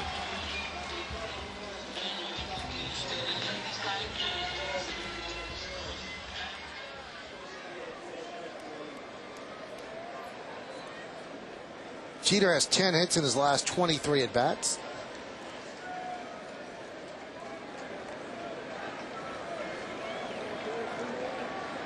Damon a threat to go. Now, Damon's been playing a lot again. He's playing every day, either in left field or DH. But the one thing he hasn't been doing is running like he used to. And the Yankees would like to get him back to that. He has 21 stolen bases. He's only been caught twice. Chop left side. Betancourt, one on to first. What a double play. Betancourt putting on a show. Starts a 6-4-3 double play. Well, he's got range to the left. We saw it in the last inning, and now here range to the right. This is a quick transfer off his back foot. A good strong throw to Lopez. Easily getting Derek Jeter out. Watch the transfer from it. Plants his legs. He's falling away. Strong throw right to the chest of Lopez. I never thought they'd get two just because the ball wasn't hit that hard. But they turned it flawlessly. And as Al said, the release was quick, the throw was strong, and then the relay was perfect. Here's Bobby Abreu. It's funny how this team is not playing like a team that's lost it 9 in a row. Usually a team that loses 9 in a row doesn't make those plays. Talked to John McLaren during this 9-game losing streak. I said, what's going on? And just, you know, the nuance of the game. They met up with some tough pitching in Toronto. He said their attitude is good. He said, you know, they're not coming in. They're working hard. We're not making mistakes. We're just getting beat. Here's John McLaren. Took over from Mike Hargrove. And how can you get mad at a team for that? You know, it's just not working out right now. But their attitude in the clubhouse, he said they fought back yesterday. There's no giving up. Ground ball to Betancourt across the diamond, and that'll do it for the Yankees in the third. No runs, no hits, no errors, and nobody left on base. We've played 3 at the stadium. It's 2-1 Mariners.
question. At age 55, John McLaren made his major league debut as a manager. Who's the oldest to make his major league debut as a manager prior to McLaren?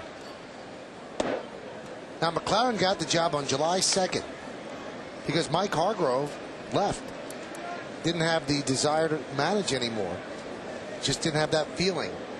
So McLaren got the job. Now, McLaren actually made a calculated gamble, Al,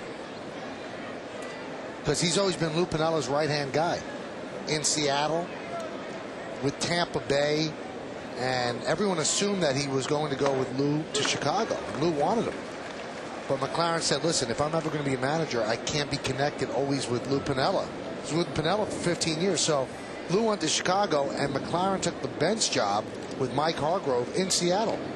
And he was in the right place at the right time when Mike Hargrove finally said, that's it, I'm done, and they gave the job to McLaren. Yeah, and a long-time baseball guy, minor league manager with the Blue Jays. He was actually a scout with the Blue Jays. And McLaren was telling, he was my coach for the WBC Team USA and also in Toronto for several years. Beltre with a base hit to left field. 6 base hit against Clemens. Beltre makes a big turn. Leads off the 4th inning with a single.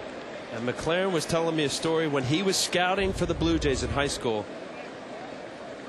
Well, here's a quote. It was a chance for me to break away from Lou Piniella and show people I was serious about managing. A lot of people thought we were connected at the hip. Maybe we were. I was never Lou's Bobo. I worked hard for him. I was close in 4 interviews, and I thought I needed a little bit of a change to get me over the hump. I never expected it to unfold like this. Sorry, Michael.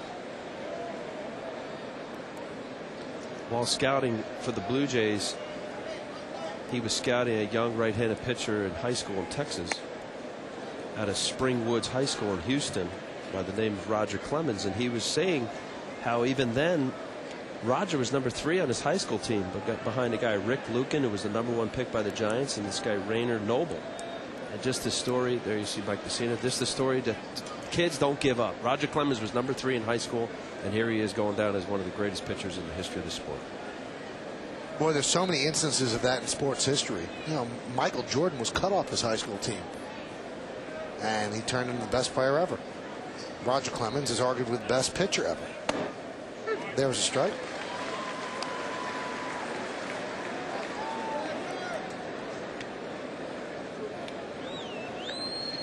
I wonder what happened to Raynor Noble. Raynor Noble did not, I don't believe, got to the big leagues, but Rick Lucan did with the Giants and I believe the Mariners.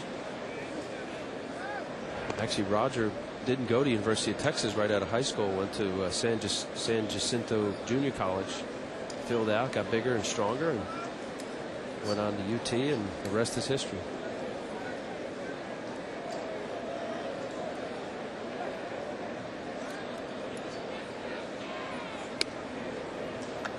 Count 2-1. Clemens' start was in today, 45 pitches for him, 25 strikes. We told you if you just joined us, though, his blister on his foot was bothering him. His right elbow has been barking. And Joe Torre was going to warm up Mike Mussina right alongside Clemens, but Clemens long tossed in the outfield, then warmed up himself. Count 3-1. Now Mike Mussina is actually in the bullpen, sitting next to Jabba Chamberlain.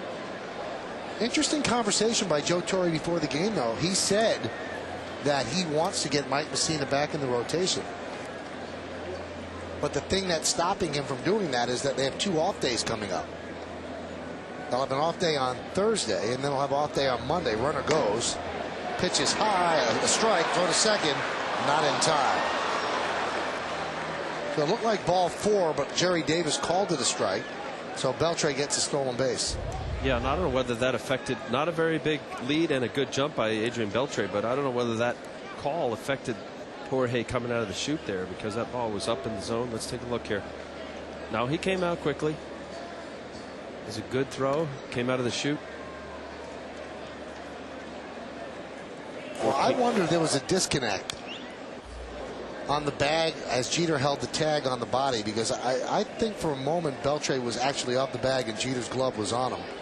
Very tough call for the umpire because it was bang bang. but he touched with the hand, then the hand came off and the body was off the bag before the leg touched up again. 14 stolen bases for Beltre. He's been caught twice. Foul back. Let's take a look. Right there. Be tough to see from where Larry Vanover is. Yeah, you can't argue that call. But there was a momentary disconnect with the bag. Whether or not Jeter's glove was on the body at that point, up for discussion. 3-2. Fly ball deep center. Melky does a 360, finally hauls it in. Beltre will tag. He'll go to third, and he'll stay right there with one out.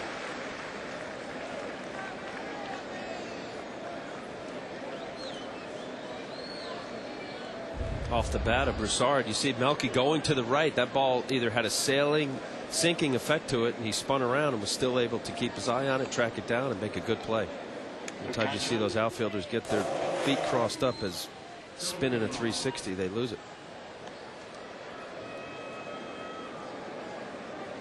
The Yankees will bring the infield in halfway with Kenji Jojima at the plate.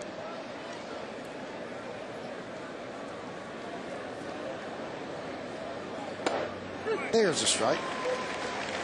Along with Al Leiter, I'm Michael Kay. You're watching Yankees baseball right here on the Yes Network. We thank you for joining us on this Labor Day Monday. Hope you've had a great weekend with your family and friends. Seattle leads the Yankees 2-1. First game of this 3-game set. Top of the 4th inning. Count 0-2.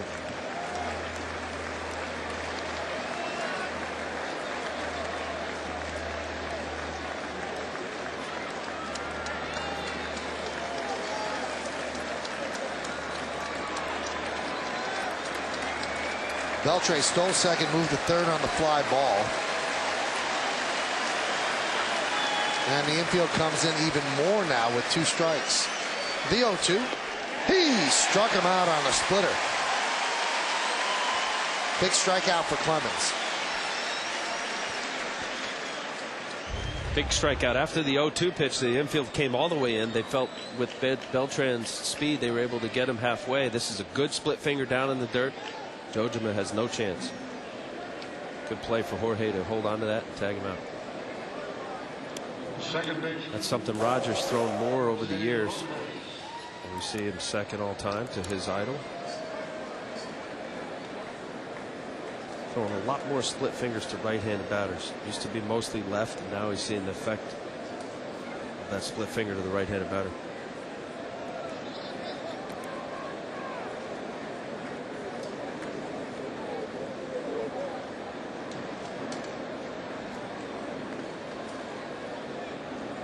Here's Jose Lopez.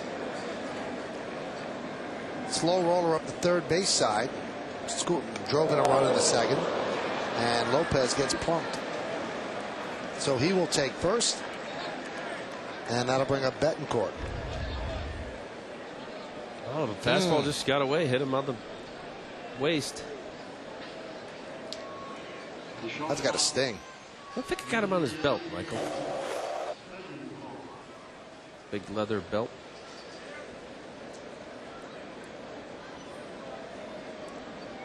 So runners on the corners and 2 outs. And here is Betancourt.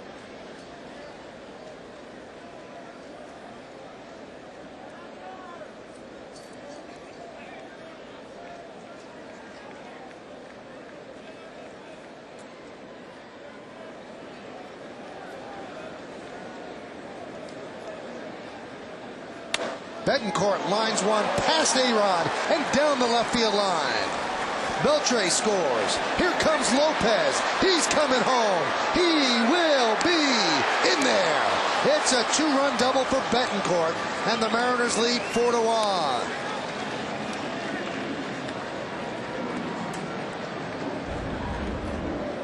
Well, to see Lopez score from first base, you see this is what Roger does, a front door slider, and that ball ended up being enough out over the plate for Betancourt to get the barrel of the bat. Keeps it fair. Now you see Damon running it down. Now he misses his cutoff. way over. Cano ended up being the throw there, and probably may have been the difference between Cano throwing it or Jeter. They have kind of a double cutoff. You see where Jeter is, and Cano comes over. Very Johnny close. Damon doesn't have a strong arm. McLaren likes what he sees. And that'll bring up Ichiro, 2 for 2 against Clemens. And there's a strike. That's the way the Yankees work that cutoff, as Al mentioned. Jeter's going to be the first cutoff guy that Damon has to hit, but backing Jeter up is going to be Robinson Cano. It's a double cutoff in case the left fielder overthrows Jeter, and that's exactly what happened. And the play was still close.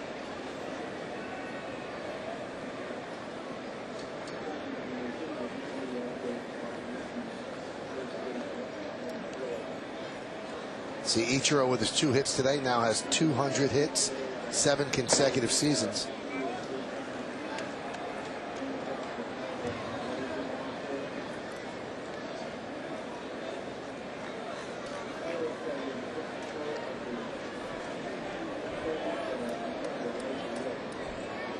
Chris Britton warming for the Yankees in their pen. The 2-1. Popped up. And out of play. There's Britton.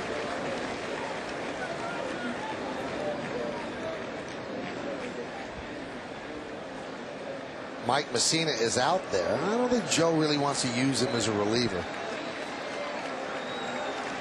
Has he ever relieved Mussina? Yeah, well, he's relieved in that playoff game in 2003, but not in the regular season. That playoff appearance against the Red Sox was really one of his finest moments. Came in and held the Red Sox right there, and the Yankees chipped away, and that was a game that Aaron Boone hit the walk-off home run, put the Yankees in the World Series. 498 starts, and he has never relieved. Joe said he's had some very good work days, and he is going to get him back in the rotation. 4-1 Seattle leads the Yankees. We're in the top of the 4th inning. Ichiro with a single right, a home run to right as well. It's his 65th multi-hit game. And he's first in the American League. Polanco is second with 55 multi-hit games.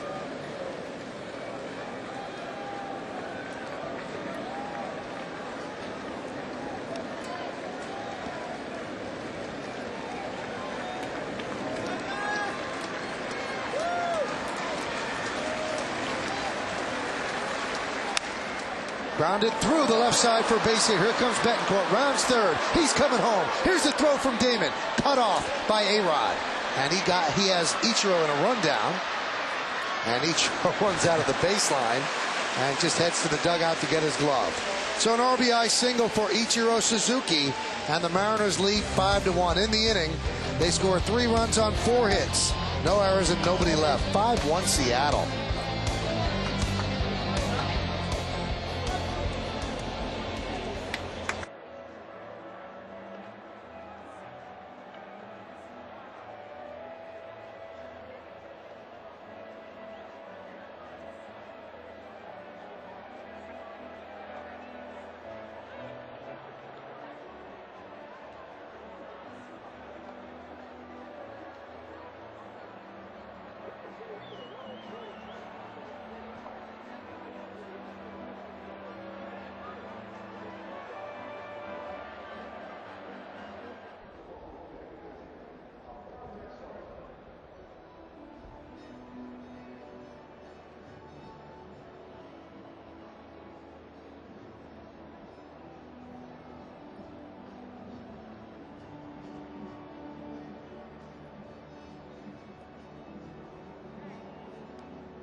Question is about McLaren at 8:55. He made his major league debut. Who's the oldest to make his debut as a manager? Who do you think it is, Al? Mike Tremblay.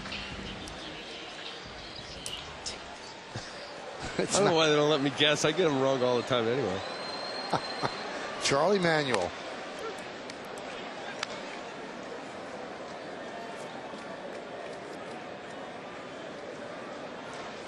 So the Yankees in a 5-1 hole.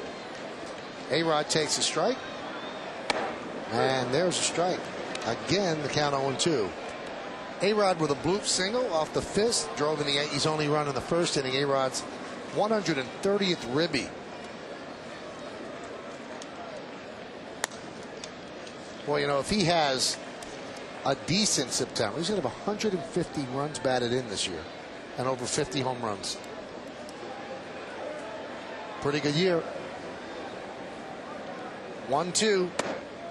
Inside 2-2. I mean, is there much doubt as this is playing out? Now, granted, everybody's got to stay healthy and all that, but for him to not get his third American League MVP? Right now, I wouldn't say there is. The only one I think that's in the discussion is probably Maglio Ordonez of the Tigers.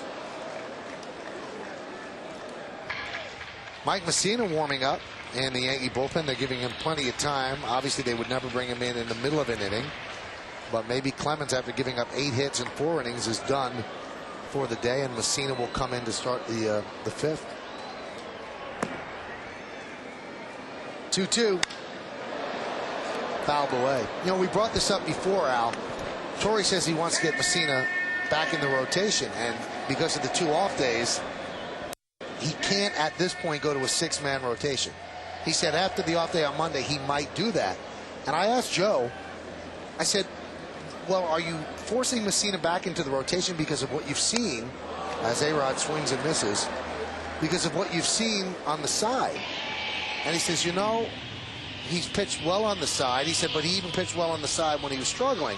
He said, because I just think it's the right thing to do. He said he's had a lot of great starts in his career, and he's had a 3-game stretch where he wasn't very good, and that shouldn't mean that he loses his spot in the rotation forever. Are you surprised? I was a little surprised because I think that what we've seen of Joe since he got here in '96 is someone who was very, very loyal to the guys that have been loyal to him and been here the longest. But Yankees have kind of been in a situation where they have to win the games that they play. And you wonder if that's just taking a chance with Mussina, because he wants Kennedy to continue pitching. So who's he removing other than maybe going 6 men in the rotation? This is what he's done in the last 3 starts: 9 2/3, 25 hits, an ERA of over 17. High fly ball, deep left. Ibanez in the corner makes the play.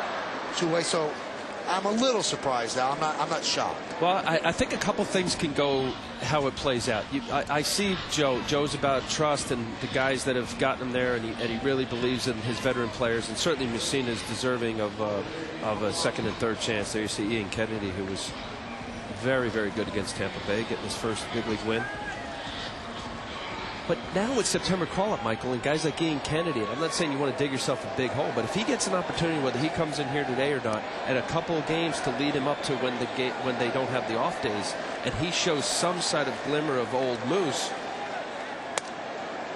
the leash will be shorter as a result of the extra arms. You're not really burning your bullpen per se. And I'm not saying that you want to start a guy just out of novelty, you know, if he were to get in a 3 or 4 run deficit early in the game. Of course he doesn't want to do that, but the leash is much shorter. Up the middle, almost took off the head of Hernandez, and another base hit for Posada. He's 2 for 2.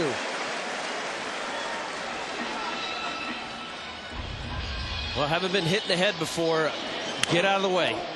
And he did just that. He falls off to the first base side of the rubber. That looked like a changeup. Going down and away. Jorge, like in his first at bat, went up the middle. The first one was a ground ball, but that is a linea.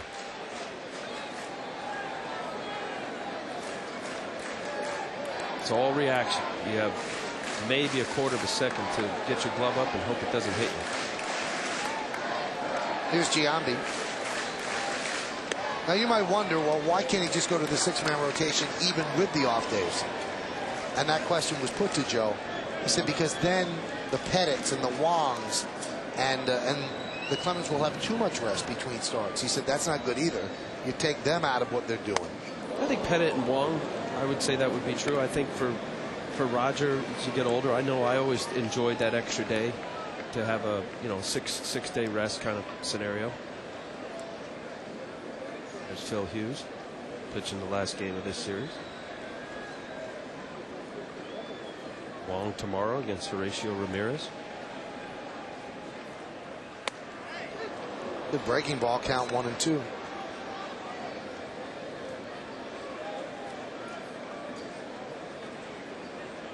Well, Mussina continuing to throw. It's obvious that he's coming in the 5th inning. Joe's not going to get him up unless he's going to use him. Now you also wonder, Al, was Clemens ineffective today because of his ailments, or was he just ineffective? I was trying to watch closely, Michael, and I just think he made a few bad pitches. If you look at that last inning, he hits Lopez in the bottom of the order, and Betancourt went down and got a good pitch. Hard to tell. They had some good small ball kind of baseball. Base hit from Adrian Beltre. He stole second base. And then, of course, the hit by pitch set up Unieski's Betancourt 2-run double.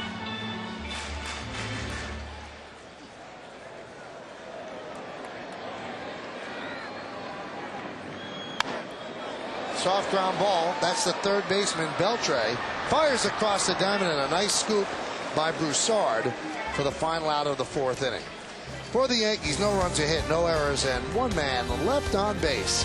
We go to the 5th here at Yankee Stadium in the Bronx. Seattle 5, the Yankees 1. You're spending your Labor Day right here on Yes.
After 4 innings, and let's take a look at the call to the bullpen, brought to you by McDonald's. Stop into McDonald's today and try the new Angus 3rd Pounder. You won't believe your mouth. Well, it's hard for Mike Mussina to believe, but he has become a relief pitcher. 23 starts this year, 8-10, 5.53, well more than a hit per inning. And the strikeout to walk ratio about 2.5 to 1. The only relief appearance on Mike Mussina's resume, Game 7 of the 2003 ALCS against Boston. He pitched shutout relief over 3 innings. He has no regular season relief outing, so he will give it a go and try to straighten things out. So Clemens has been scratched off the card in the dugout, and Mike Mussina has been penciled in. 498 starts, and this is his first relief appearance. You went through that toward the end, Al. Yes. Is it difficult to make the transition? Yes. Moose is in a little different. I was 40 and I knew I was done, and Moose certainly has at least next year. And you know, it's a little demoralizing. You're a starter for all these years, and we just showed the graphic, but you also view it as an opportunity to get things right. And certainly Mussina, based on his last couple starts, he needs to do a few things. He's got to be aggressive. He's conscious of his location. Should be. When your velocity drops a little bit, you know, corners matter. Now, we mentioned before Joe wants to get him back in the rotation, but if he comes on now and gets pounded, then that's going to solve Joe's problem. He's not going to be back in the rotation, so there is incentive for him to pitch well in this relief outing. And I mean, that's a statement of the obvious. His 3 starts that he had previous to this, he wants to do well. No pitcher ever goes out there not wanting to do well. They can literally get killed with a comebacker, but it hasn't been easy for Mike the last 3 starts.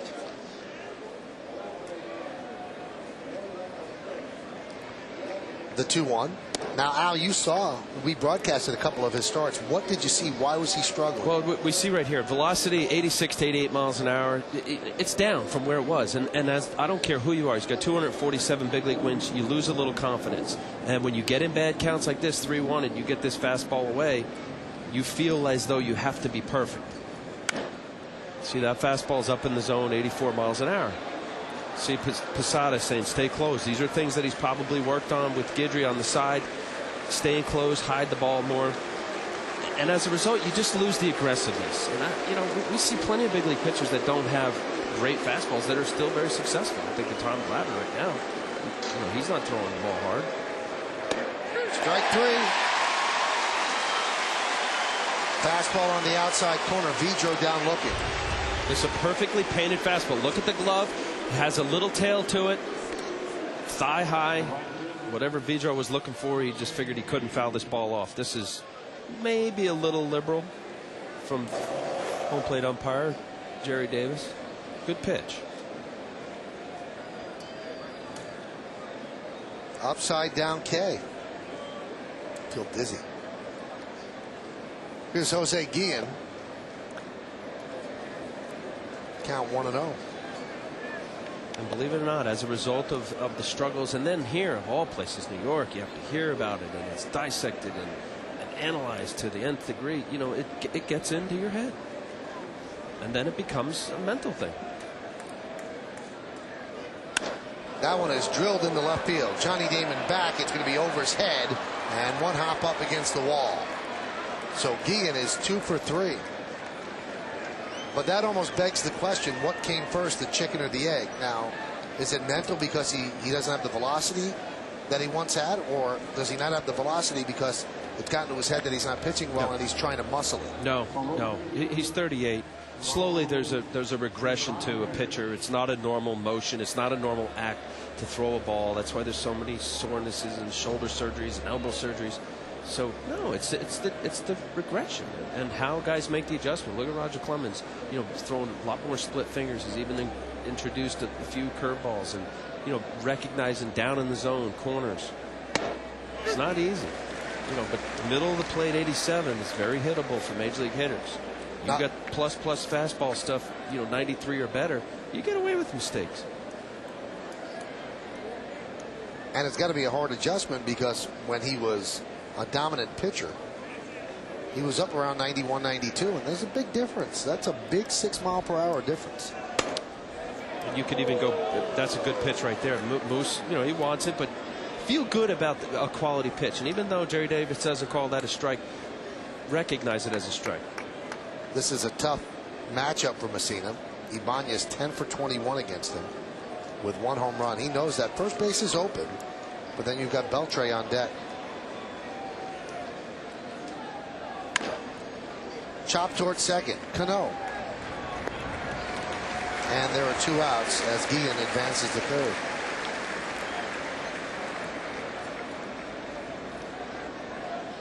Now, Mike Mussina, who's always been a superb athlete, obviously very good at fielding his position, you know, there have been some whispers that he's not a workout freak.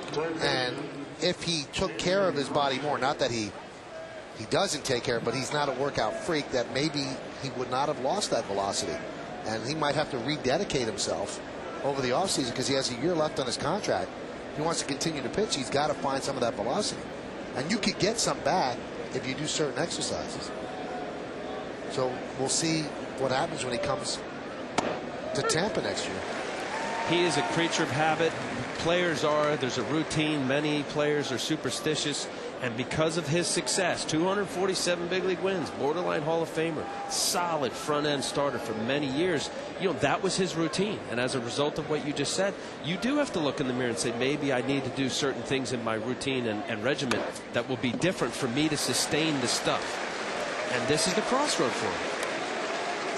And all he has to do is look at the other lockers in that room. Roger Clemens is pitching at 45 because he has a dedication to fitness like none other. And Andy Pettit is pitching well in the mid-30s because of his dedication to fitness. And just follow those two. That's not a bad two to follow.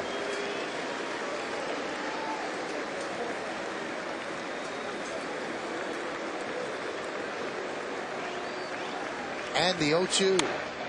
Foul back along with Al Leiter. I'm Michael Kay. You're watching Yankees baseball right here on the Yes Network. We thank you for spending part of your Monday afternoon with us. Mariners have jumped out to a 5-1 lead in front of a big crowd here at the stadium. 5-9-0 Seattle, 1-4-0 for the Yankees. First game of a 3-game set. Seattle comes into this game 2 games behind the Yankees, who lead the wild card.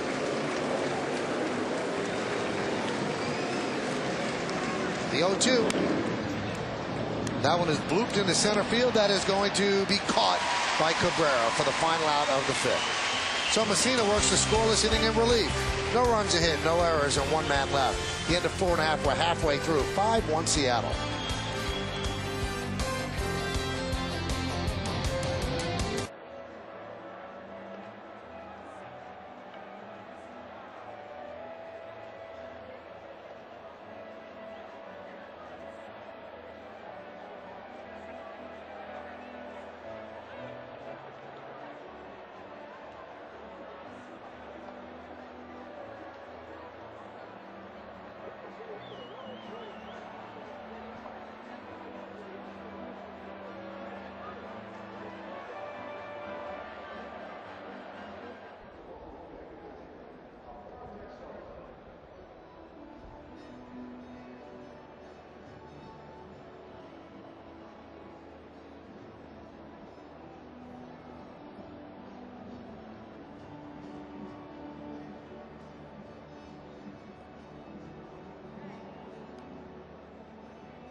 Trailing 5-1, so Mussina with a scoreless inning of relief, and now it'll be Cano, Cabrera, and Damon.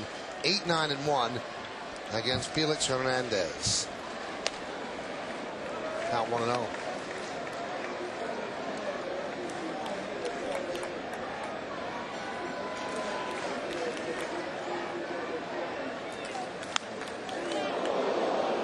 Rip foul.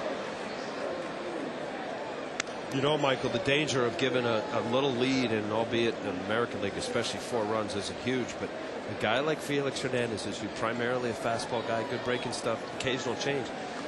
Young pitchers like this feel like I got breathing room. I could use my second and third pitch. You saw there back-to-back sliders to Cano. Another slider. He's been hot and cold. His last start, 7 innings, 13 hits, 6 runs against the Angels. His previous start, he gave up two runs, six innings against Texas. It's kind of been like hit or miss. And my take on it is that when he's got a little bit of a breathing room and a lead, he's got that comfort. And now I can pitch. I can use all of my pitches, and that's a dangerous combination for somebody with his stuff, for the Yankee hitters.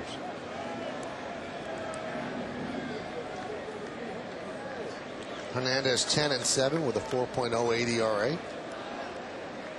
And he is the ace of this staff.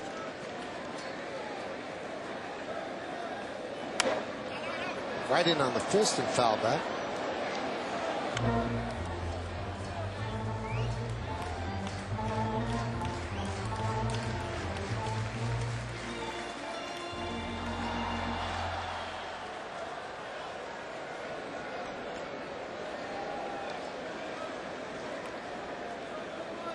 The 1-2 inside. There's such concern with a young pitcher of this talent and how much they're counting on him. For him to have such a large workload because there's fear about the arm. And Al said they shut him down early when he felt a twinge.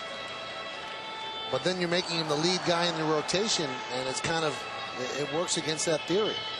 You're putting all of the emphasis on all of his starts. He's got to be your stopper. He's got to be your main guy. He's thrown 66 pitches so far today. It's a lot of responsibility for a 21-year-old. And he strikes out Cano. Samsung's 4 Seasons of Hope and Joe Torre have teamed up to make a difference in the community. For every Yankees home run hit at home this year, Samsung will donate $1,000 to Joe Torre's Safe at Home Foundation to help end the cycle of domestic violence. You can join the team and support Samsung's Home Run for Kids by visiting fourseasonsofhope.com or joetorre.org, because a little hope can make a big difference. Pitch to Cabrera is a breaking ball strike. You know, I think, Michael, what you're saying, so long as he doesn't feel it, he knows. He's 21. He knows where the team is, and he knows where he is in the rotation, and they're counting on him. But here's a guy. Ground ball to second, Lopez. As hard as he throws, Michael, he doesn't labor. His last 6 starts, he's only had 6 walks. And that's phenomenal for anybody. But that's over 40-inning span. So here's a guy who throws strikes. Yes, his pitch count occasionally gets up. He's been throwing as high as 120 pitches against Oakland in the end of July. Several into the 100 pitch count. When you're 21, you can do that. Yeah, but you worry, Al. You're 21, you could do it, but are you going to be doing it when you're 28? I mean, one of the great examples is Dwight Gooden. Now, there are other variables with Dwight Gooden's fall, but his arm also went south. And you know, you want to get a long career out of somebody, especially somebody that valuable. No, that's legitimate. And then what you do is you look into what you talk about, work ethic. What kind of work ethic does he have? I know he came to spring training. He was a little heavier last year. Right. You know, somebody got to him and said, "Look, that's unacceptable." You know, he's still developing mechanically. How is he mechanically? Does he use his body, his lower half, his legs? You know, all of those attributes are reasons as to whether somebody's going to have longevity or not. But he is a max effort guy. There's no question about it.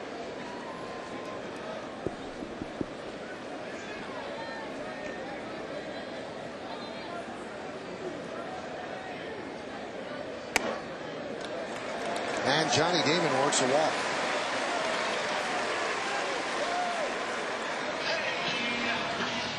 Hey, we have to send out birthday wishes, Al. Did you know that? No. Who is it? Amanda Caputi, our runner. She turned 51 today, so we have to say happy birthday to Amanda. Starting really at the low rung as a runner, but you know, she wants to get into the business at that age. So we wish her happy birthday. She's a very good runner. She is. Yeah. Nice lady. She's fast. She's fast, efficient. Thus, runner.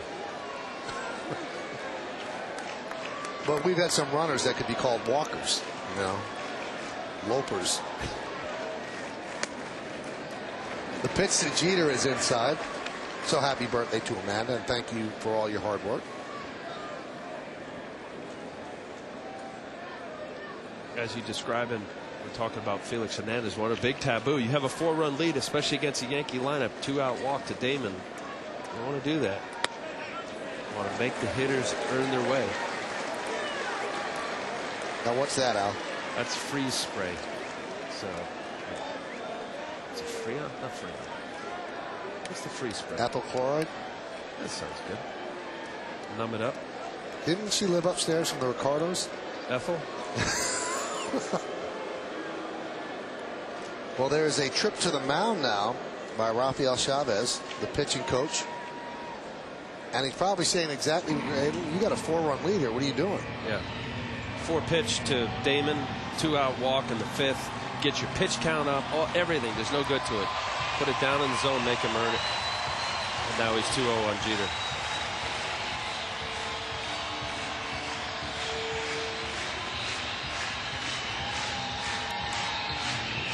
Won't take much for this Yankee lineup to get back in it. They're that good. It's the reason why they lead the American League in hitting. Jeter singled in the first, stole a base and scored the Yankees' only run, then wrapped into a 6-4-3 double play. Runner goes, no throw, so the 3rd stolen base for the Yankees.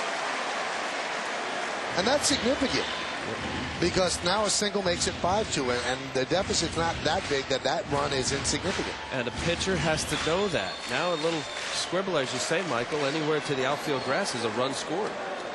What's that effect when you get to the latter part of the game?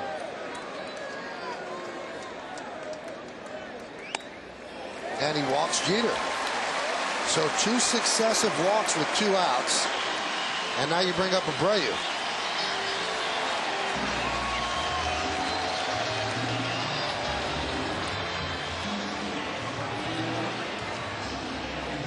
Two successive walks on 8 pitches, too, Mike. That's just careless. You got to kick yourself to your pitchers. You know, that's unacceptable. It happens, of course, but you fight it.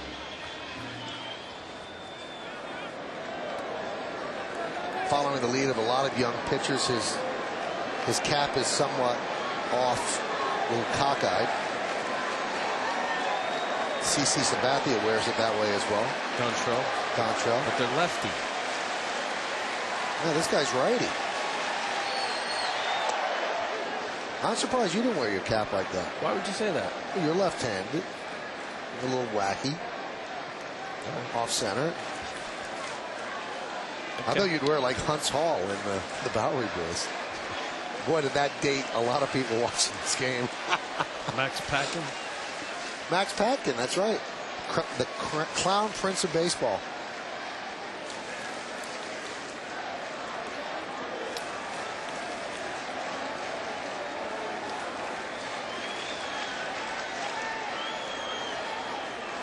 The 0-1. And the count 0-2. Yankees with runners on first and second trying to get back in this game 5-1. Roger Clemens knocked out after 4. Mike Mussina, his first regular season relief appearance in his career. He works the scoreless top of the 5th. Damon at second, Jeter's at first. And the 0-2. 1-2. I don't know if Kenji Jojima suggested the 2-3 breaking balls now in a row, but anytime you got a pitcher who's overthrown his fastball and 2 walks and 8 pitches to Damon and Jeter, comes back with the curveball slider to slider Jojima did to get in this 1-2 count. Slows the pitcher down. 1-2. Inside. Dials a fastball up. The count 2-2. All right, now what do you go with, Al? I'm going to go something soft in the dirt. Probably the slower of the 2 breaking balls, because his slider, he's shown that the fastball was 96, his slider's 90-91. That's fastball speed for most pitchers. Yeah, but you bounce something into Abreu, good chance he doesn't swing. Let's see what they do. 2-2. It was a fastball grounder to Betancourt, and they get Abreu for the final out of the 5th inning. No runs, no hits, no errors, and 2 men left on base. 5 in the books here at the stadium on Labor Day. 5-1 Seattle.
Live, catch it later on WB Mason Presents Yankees Encore. It's a replay of every Yankees game that gives you a second chance to see all the excitement of Bombers baseball. WB Mason Presents Yankees Encore later after each game, and again the next morning at 9 only on Yes. Ben Broussard will lead off against Mike Mussina.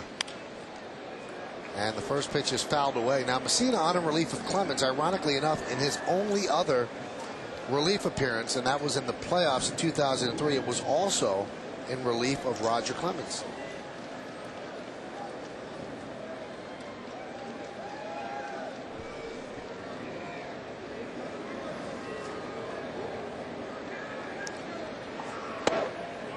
There's a strike. And the count 0-2. It's a good sign right there, Michael. The opposite arm side fastball down inside. That's usually not a spot you want to throw the left-handed batter, but it's difficult to get to that spot. Good plain, good fastball there from Mussina. Checked his swing on a ball in the dirt. Third base umpire Tony Randazzo said no, he did not go, and the count 1-2.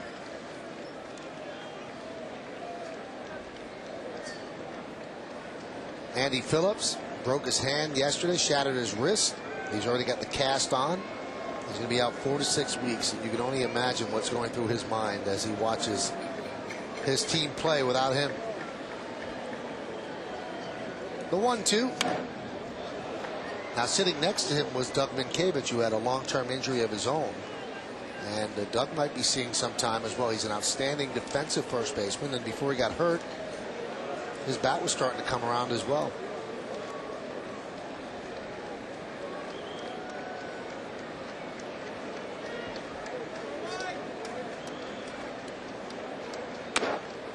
Slow roller and foul. You know, it was funny. I was watching the game yesterday, and I heard Bobby say something. Bobby and Kenny did the game yesterday, and I said, you know, he's right, because I always think it as well. When Phillips got hit, he said, I'm just amazed that more people don't break bones when that happens. I mean, you're getting hit flush with a fastball most of the time, and this time it turned out to be prophetic, because he did end up shattering his right wrist, and he's out for the year. And you mentioned Doug Minkiewicz. He also fractured his right wrist bone. Missed 82 games. And that one was at first base rather than at the plate.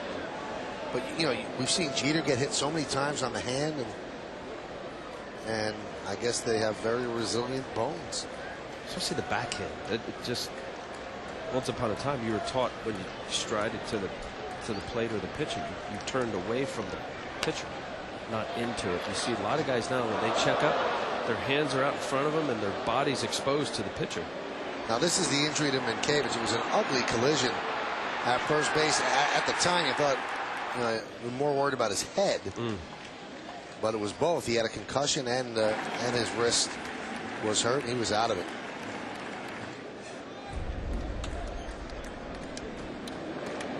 His wrist was probably hurt earlier before that, and it was just exacerbated by that play.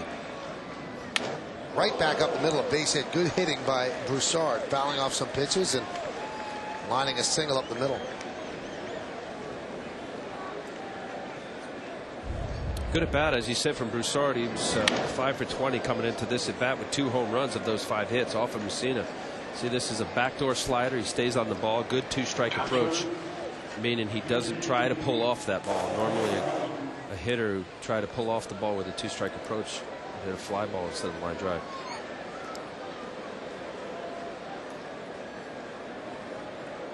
Here's Jojima, who was 0 for 2.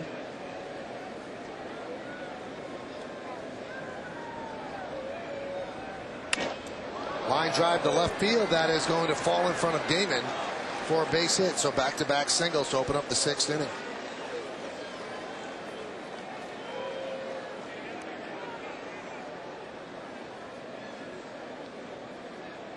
I think of all the sports, this one is so tough to figure.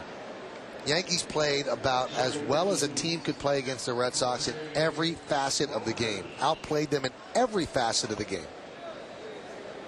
And then they lose 2 out of 3 to one of the worst teams in baseball. Now the Mariners have lost 9 in a row, and they come in and they're leading 5-1. Again, You think that some games spill into others, and sometimes they do. But most of the times, what do you get in starting pitching on that day? It's hard to predict. Yankees playing for the bunt, and Lopez runs right back to Mussina. And he gets one out, back to first, double play. A 1-5-4 double play. Beautifully turned by Mussina and then A-Rod. Well, I don't know if Broussard had to hold up a little bit. This is a curveball, and you see the little bit of, well, he deadened it. I thought they had a little more airtime. Mussina, very good defensive first baseman, throws a strike to A-Rod. And I don't know what kind of jump out of the box Lopez got. He picked it up a little bit. That's just a well-executed, good throw from A-Rod, a bang-bang play at first. Play there was made by Mussina coming off the mound quickly.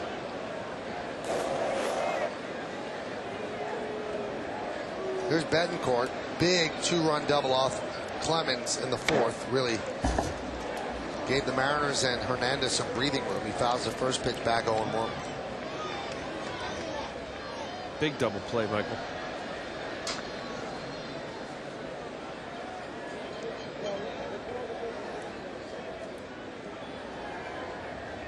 (5-1) Seattle leads.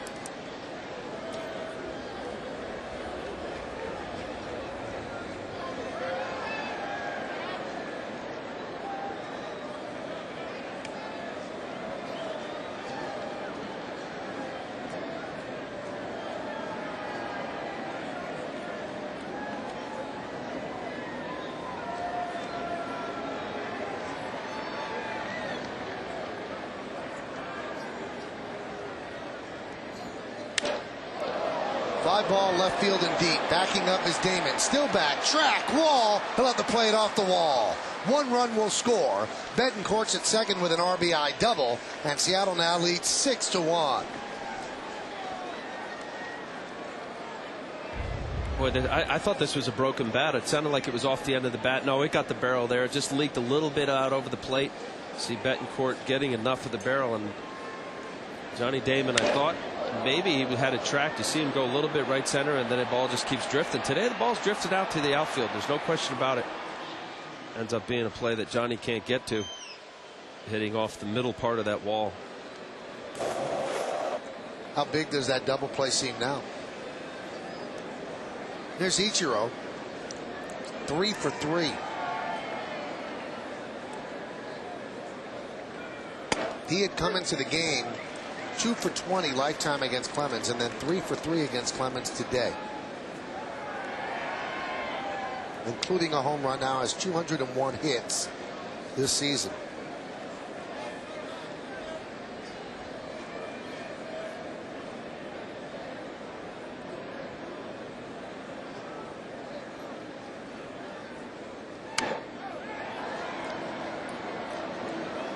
Count 0-2.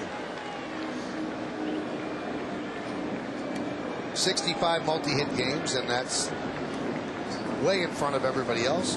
Polanco with 55, Cabrera of the Angels with 54, Rios 53, and Carl Crawford, who had a couple against the Yankees, with 52. Unbelievable back control. Ichiro, similar to Rod Carew once upon a time. Hall of Famer Rod Carew with the California Angels and the Minnesota Twins. You hear hitters marvel at Ichiro's ability to stay balanced. It looks like he's running out of the box, but really his head is always over his shoulders and his torso. It's remarkable what he's able to do with that baseball bat. It doesn't matter where the pitch is thrown, it seems.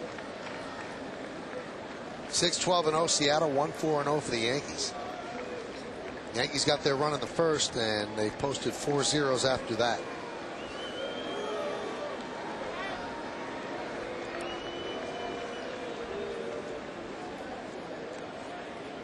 With runners in scoring position today, Seattle 4 for 11.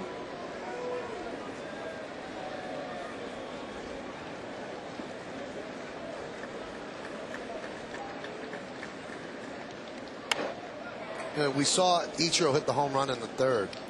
And there are a lot of people in baseball that say, boy, if he wanted to hit 30 home runs, he could hit 30 home runs. But he does not want to sacrifice what his game's about and the .330 batting average, because his average would probably drop, but he's got the bat control and the pitch selection to hit home runs. Did you see what he just did there? That's a fastball inside, and what you just said just professed what you just said there. If he was a guy that was trying to hit a home run, that ball was on the inner part of the plate. He purposely was able to foul that ball off. Looking for me, he's looking for something soft out over the plate. That's what Mussina throws it back to a curveball or something away for him to drive the ball to left field. That was that approach of that foul ball. There's a ground ball to second base. Cano right there, and the out is made, and the inning is over. But Seattle gets a run on 3 hits, no errors, and 1 man left on base. We go to the bottom of the 6th. 6-1 Seattle.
Yankees.com, where baseball is always on. Now, blackout restrictions apply sometimes. Alex Rodriguez with a blooper to second base, and Jose Lopez makes the play, 1 away. So 1 pitch, 1 out here in the bottom of the 6th. You know, to further what you were saying about you just can't figure out baseball, unlike football and probably basketball, that you know, you can't, it's not one on paper. Right. And I think of my time with the Marlins. Wayne Huizenga, who owned the Marlins at the time, blockbuster guy, successful businessman, he used to get on Dave Dombrowski and Jim Leyland. How come we can't win every game? He didn't understand that. And they tried to explain, well, he gets out of baseball, gets out of hockey, owned those teams, and now he owns football. He could relate to this 1 game a week, the mentality of, you know, the better team should win over the course of 4 quarters. And it drove him nuts. Wait, I have a better team on paper. My payroll's higher. How come we don't win every game? You can't. You match up with a good starting pitcher, and your starter's maybe a little off, and there's your 2-1 game. That's why you play 162 games in 6 months with 17 days off. Hey, if you get a chance, stop by and visit our friends at J&R Music and Computer World. Now, one thing about those other sports you mentioned, and it's the one thing that I don't think people really understand about baseball. You cannot, in this sport, exert your superior physicality. You could do that in basketball. You could do that in football. To some extent, you could do it in hockey as well. Here, you could easily have the most physically superior team, but it all comes down to the pitcher. And also, you can hit the ball on the screws 4 times and not get a hit.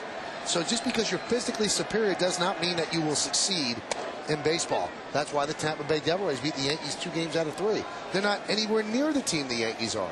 You said it, Michael. How many times you see swinging bunts or a broken bat single and big RBI double that was a little blooper over the third baseman's head that rolled foul, and or conversely, pitchers that are throwing stuff down the middle and there's rockets everywhere and they're outs. Grounded foul. This copyrighted telecast is presented by authority of the New York Yankees and may not be reproduced or retransmitted in any form, and the accounts and descriptions of this game may not be disseminated without the express written consent of the aforementioned New York Yankees.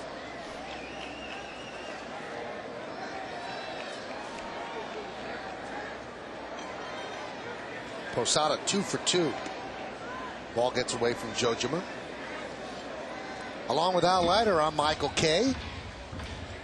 You're watching Yankees baseball here on Yes. Bottom of the 6th inning. Mariners lead the Yankees 6-1.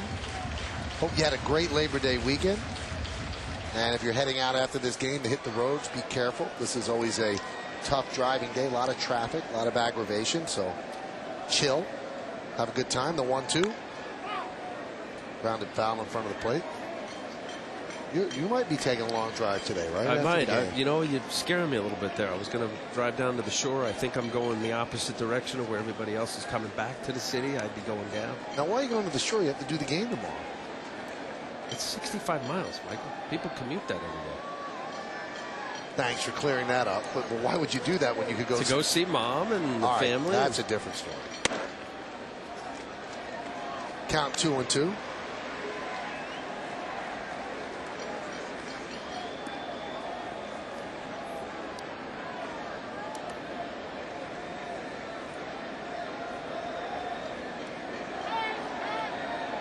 And people commute that every day when they have to. You don't have to. It's a joy. I love the Garden State Parkway. All right. Enjoy yourself and be careful. Thanks, Mike. 2-2.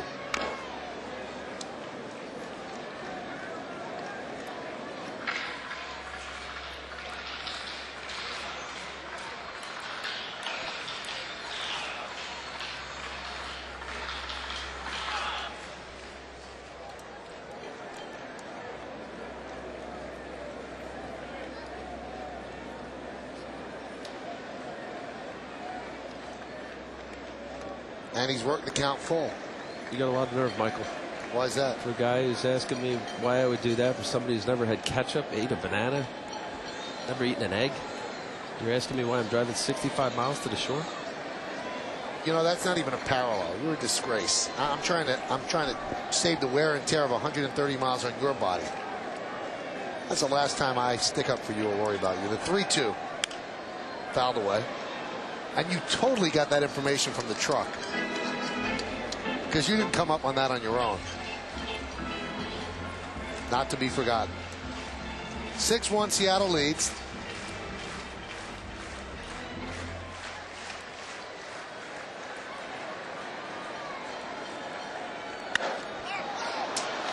Popped up. Ibanez puts it away in a 1-2-3 inning against Felix Hernandez as the Yankee offense goes down in order. We go to the 7th. It's 6-1 Seattle. You are watching Yes. Read that.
Canvas, the official rental car company of the New York Yankees.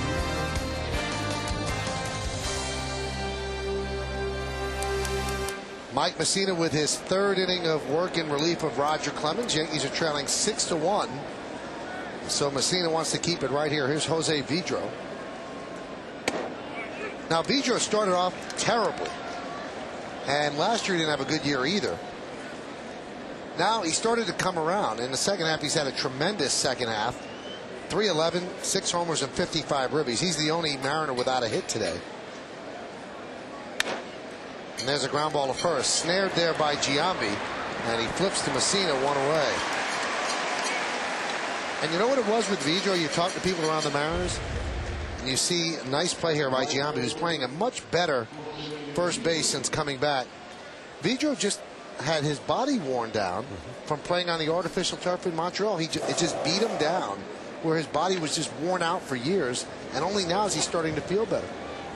Michael, he had bad knee, his right knee. He had surgery, and it took him a while, but he's a legitimate 300. Major League batting average coming into this year was 301. And having faced him, he is not an easy out. Talking to John McLaren, he said, hands down, most consistent, obviously after Ichiro 353, he's getting on base all the time, has been Jose Vidro this year. And that's been kind of the glue or non-glue aspect of this offense, is that it's been very streaky in a lot of ways because they have a lot of guys that don't walk and strike out a lot. And Guillen is 3 for 4 with that bloop single to right field. And also, there's a knock on Vidro. You know, he hasn't hit enough home runs for DH. And he has a good comeback. He goes, I didn't make myself the DH. They acquired me wanting me to be the DH, not playing second. I am what I am. I can't change the player I am. But he has been very consistent for them in the second half. Hey, we want to get this in. Mike Mussina asked us, he didn't know if he was going to get into the game, if we could wish his son Bryson a happy 9th birthday today. Happy birthday, Bryson.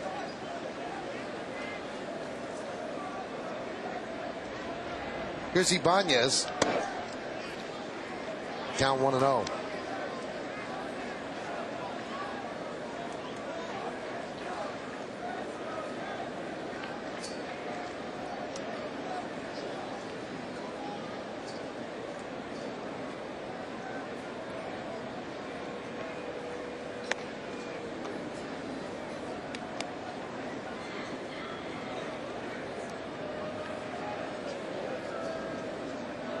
It's a matchup for Mussina. Historically hasn't been good. Ibanez 476 with a home run, 10 for 21 his last at bat.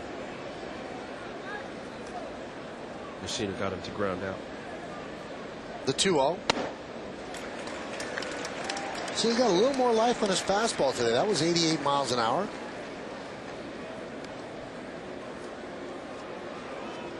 Being aggressive, that's part of the reason for much of the demise. When you get a little older, you start believing what people are saying, and you think you got to be perfect, and being perfect, you lose a little bit of that aggressive behavior.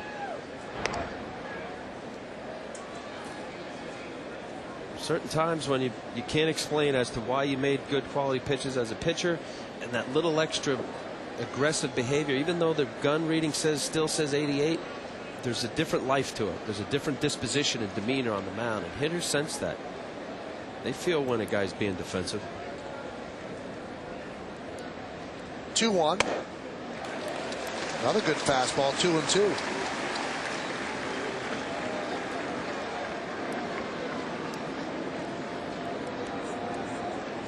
Moose just coming right out of Ibanez. Whether Ibanez chooses to go to a 2-strike swing, Ibanez 15 home runs, 85 RBIs, middle of the order guy. See if Moose goes right after him with a fastball away again. 2-2. Another fastball fouled back. We see that pitch there, Michael. Posada sets up inside. He was aggressive, which is good. Aggressive behavior and got the effect of a foul ball. But watch the ball leak out over the plate, and that's just your hand is a little over the plate. It ended up being away. That ball was supposed to be driven inside, and that's just the difference between your hand being on top of the ball and a little off center.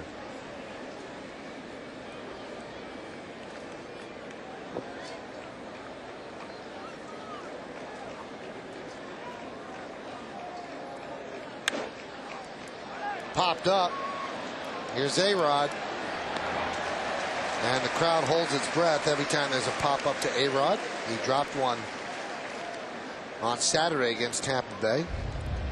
The last pitch we saw, the replay, how it leaked over. See, that ball stayed inside. Ibanez cannot. He hits it right on the label there.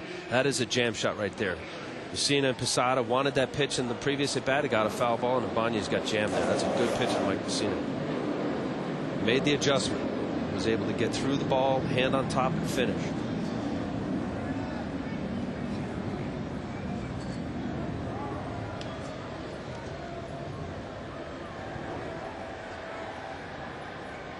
Hits to Beltre a strike. Mussina just throwing fastballs. That one on the stadium gun, 91 miles an hour.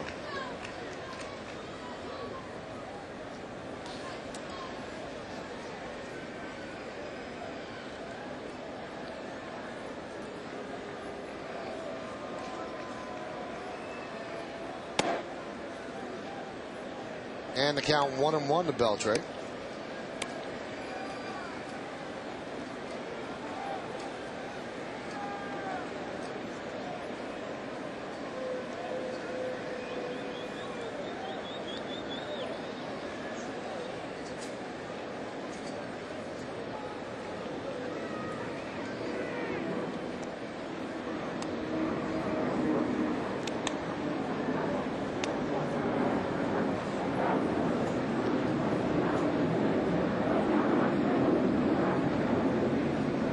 Attention to Guillen at first base. It's a 5-run lead, but it's certainly not out of reach for the Yankees.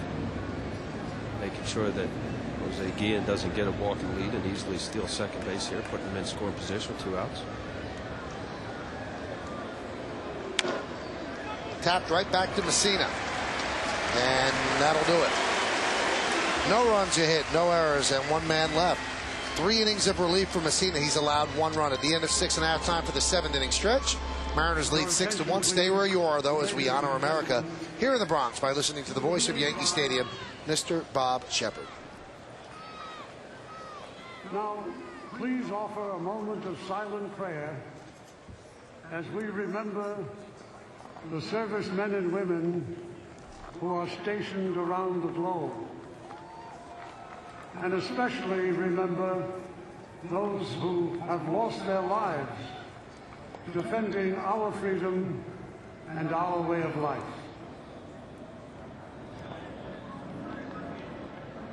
And now, please join Kate Smith as she sings God Bless America.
time to catch up in this one. Mariners trying to snap their 9-game losing streak. Felix Hernandez still in there, and he'll face the bottom of the Yankee order, Giambi, Cano, and Cabrera. Hernandez has thrown 94 pitches, and Seattle has an outstanding end of the bullpen. That's one of the strengths of this team. Guys like O'Flaherty, Morrow, Sherrill, J.J. Putz, they have a really good bullpen. They were hurt by Lowe being hurt earlier on.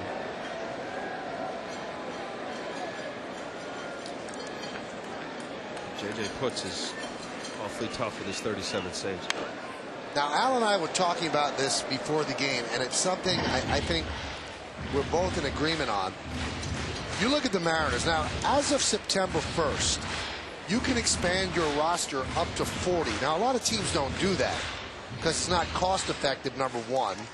It makes for a cumbersome dugout and a clubhouse, number two. And you're also putting time on rookies' clock toward arbitration. I know that sounds trite, but teams take that into consideration. But the Mariners, in their bullpen today, have 11 pitchers. And on their bench, they have 7 players. Now, usually what you'll have is 7 pitchers and 4 people on your bench. And I think it's so ridiculous that when the games count the most, coming down to crunch time in September, you're allowed to have so many pitchers and make so many moves that you would make as you're building up to a pennant race. It doesn't make sense. It's counterproductive to the way you would run a team. That one's popped up. Beltre in left field. 1 out. Well, I don't know if there's another sport that does it. I believe hockey does it. Maybe you can help me, Michael, that on a given night, you can select of the 15. Now, they're up to 31 players right now on their roster. So 6 over the 25 you would normally carry. I was talking to Jeff Pentland, the hitting coach for the Mariners, and he said there's 4 more hitters coming tomorrow. That's crazy. What you can do is you put your eligible list. So if you had 3 or 4 guys that pitched last night, part of that 11-man bullpen, you take them off the list. So you have to manage your list as to what you could submit. Maybe you have the number. I don't know. Somebody arbitrarily pick 3 or 4 players over the 25 during September call-up. But you're exactly right. The most compelling part of the season, managers have to juggle their bullpen and their whole bench for 5.5 months, 5 months of the season. Now the last month of the season, you can bring up 15 guys and there's pinch runners and 3 pinch runners and 11 guys in the bullpen. It doesn't make sense. And if you're the opposing manager, okay, so the Yankees are facing a team with 31 players. There's a ground ball by Cano and through the left side for a base hit. Now, Joe Torre, what a manager does, a good manager does, he's managing so that you run out of people. He's managing that you could use your left-hander, that you could use your hard-throwing right-hander. Well, he can't get John McLaren to run out of left-handers today because John McLaren has 5 left-handers in the bullpen. It's absolute lunacy.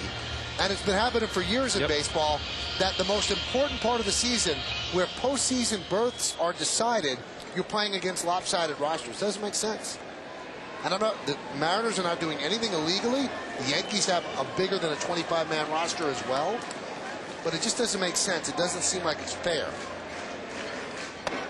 Well, there's a strike. I don't think it's a fair or unfair issue. It really is about September pennant drive, and managers that really need to show what they're all about. They have an easier time of it, of having so many more players eligible. And like you said, it's been happening whenever they've expanded these roster rules. I can't remember. As long as I can remember. Yeah, so it's nothing new. It's just in some way they should be able to manage that active list every day.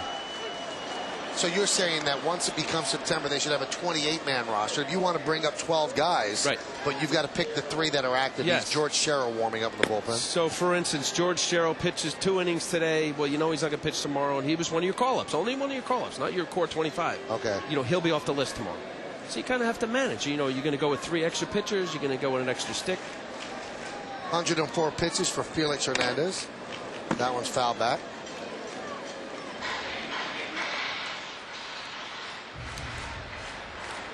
And you're also benefiting teams that have strong minor leagues. Because if you got a bad minor in the Yankees right now, their minor leagues are great. You know, they all seem to win their leagues that they're in. But it's not fair to other teams that, you know, they have the wherewithal for a good 25-man, but their minor leagues aren't that deep. Well, it's the 25-man, it's the major league roster that's going to go to the playoffs. But isn't it weird that a guy that will not be on a playoff roster could decide whether or not you go to the playoffs? Remember, once upon a time, Marty Bystrom with the Phillies was a September call-up and ended up winning 5 games. He started and got the Phillies into the World Series. The 0-2. Grounded foul outside of third. I believe that was at 83. The Orioles beat the Phillies.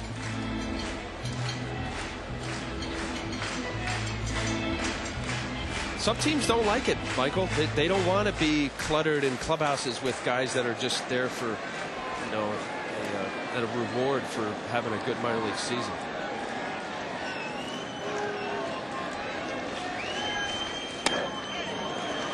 Now there's some method to the madness, because in '95, Yankees had Jeter up toward the end of September, not to play him, but just so he could get a feel of what it was all about. And they also traveled him during the series against Seattle because they wanted him to know what big atmospheres were going to be like. And he says that was very important. Breaking ball, beautiful pitch on the outside corner. Cabrera down looking 2 away. That's a knee buckling lock up, can't pull the trigger. He threw all fastballs anywhere ranging from 94 to 96 miles an hour, and this is a good curveball. Felix Hernandez coming up with a big pitch on his 109th pitch, getting Melky to look at called strike 3.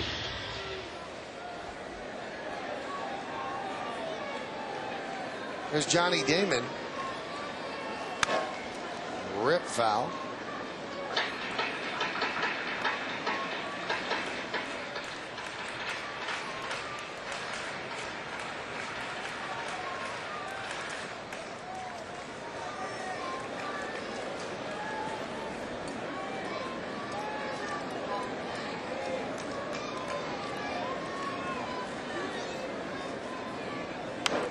I guess the Yankees only called up Alberto Gonzalez, an infielder.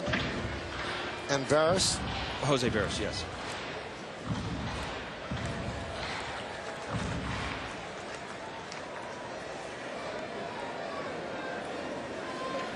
Chris Britton. I think he was called up before the rosters were expanded. That was when they sent down Sean Henn. And some teams, they just, you know, you're in the playoff hunt, you got a good vibe, and the energy's right in the clubhouse, and depending upon the type of young player you bring up, sometimes can be a distraction. And also when they expanded the roster, they called up Minkiewicz. But they actually had to make room on the 40-man for Minkiewicz because he was on the 60, and when you're on the 60 day, that creates room on the 40-man roster. And so they had to designate Kevin Thompson for assignment. 1-2. Another good breaking ball. Hernandez wanted that one. This looks like it wraps around the back side of the home plate here. That ball's outside just a little bit. This is a good view right here. Not much. Setting up away. That's intentional. You see where Jojima's glove was. He wants a backdoor curveball to the left-handers. Right back up the middle, and off balance Hernandez makes the play, flips it to first, and 115 pitches in 7 innings for Felix Hernandez, and he leads 6-1. I don't know who he's unhappy at, but he's being somewhat demonstrative on the mound. As he walks off, we go to the 8th.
Here in the booth for the Chevrolet Player of the Game, and now you can enter for a chance to win World Series tickets as well. Text your vote to 58772. For more information, visit ChevyOffers.com. You can vote right up until the end of the game. Vote now.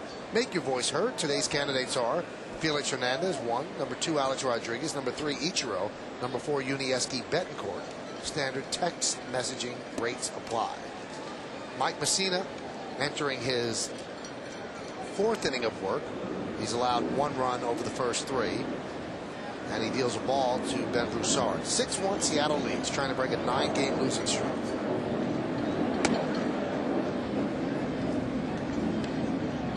And the count now 2-0. Richie Sexton, the regular first baseman, might not play in this series. Bad hamstring.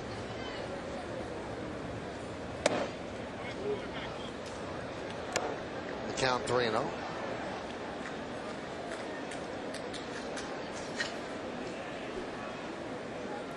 Chris Britton warming.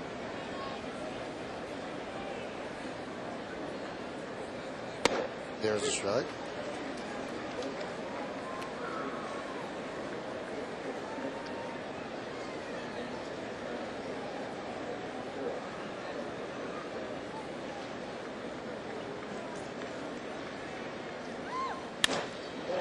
Line into right center field, a base hit for Ben Broussard. Melky cuts the ball off, fires it in, and Broussard on with a leadoff single here in the 8th. Earlier in the bat, Mussina didn't get a call from Jerry Davis. The fastball inside. You see this fastball going down and away. Broussard not trying to do a whole lot, staying up the middle with that pitch. Good line drive swing. Mussina got in a bad count and ended up staying away, and that ball was up enough for Broussard to do what he just did there.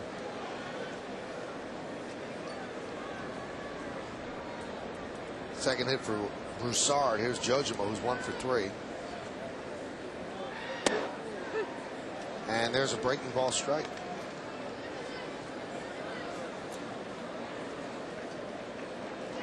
Along with Al Leiter, I'm Michael Kay. You're watching Yankees baseball on Yes. Yankees trail 6-1, top of the 8th inning. First game of a 3-game set between New York and Seattle.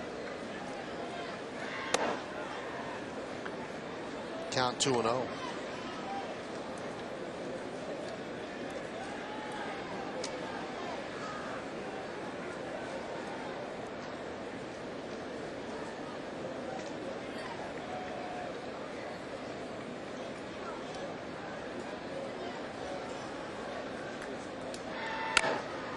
Weak hack and a slow ground ball to A-Rod. He's got 1 play at first, and he makes it. Nice stretch by Giambi as Broussard advances to second. Let's take a look now at the Mariners in-game box score, sponsored by Hummer. 14 hits in there, 3 by Ichiro. Now has 201 on the season. 7 straight years of 200 or more hits. Jose Vidro is the only Mariner not in the party. Guillen with 3 hits. Broussard with 2, Yuniesky Betancourt with 2, and 3 runs batted in as well. Here's Jose Lopez.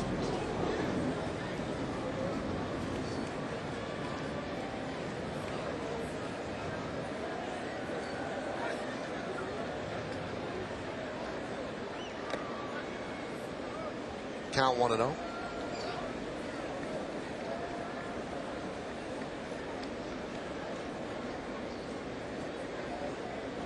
Unusual double play in the 6th inning. Trying to sacrifice bunt. Mussina makes a good play over to A-Rod and turned the unusual 1-5-3 double play that could have been a lot worse for Mussina in the 6th inning.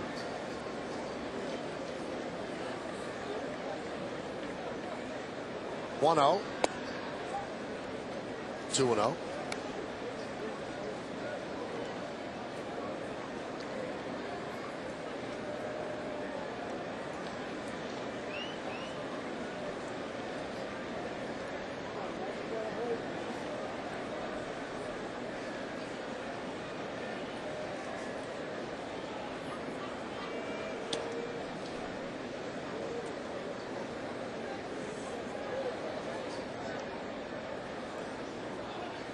There's a strike. You see Posada with the runner at second base.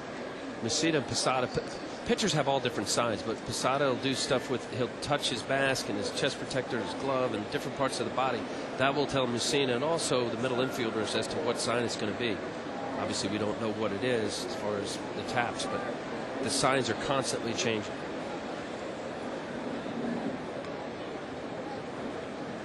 Two one, fouled away.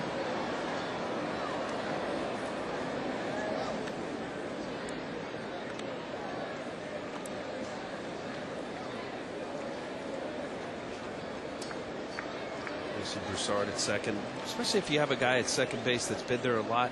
They look in, they try to pick up location. If there's a catcher that sets up early, it's easy to give location to the batter. You see Posada do different taps, and then a sequence of signs will always change. Line drive past A-Rod and down the left field line. It goes into the corner. Broussard scores. Lopez is at second with an RBI double, and Seattle leads 7-1. It's a fastball in. You see Posada setting up late. That ball is in, but it's up enough for Lopez to be able to pull his hands in and get the barrel of the bat. And by pulling his hands in, he's able to keep that ball fair. If he doesn't pull his hands in, the barrel of the bat comes around the zone and hits it out in front. It's pulled, obviously, into foul territory into the stands. This being out of the reach of A-Rod. See clearly fair.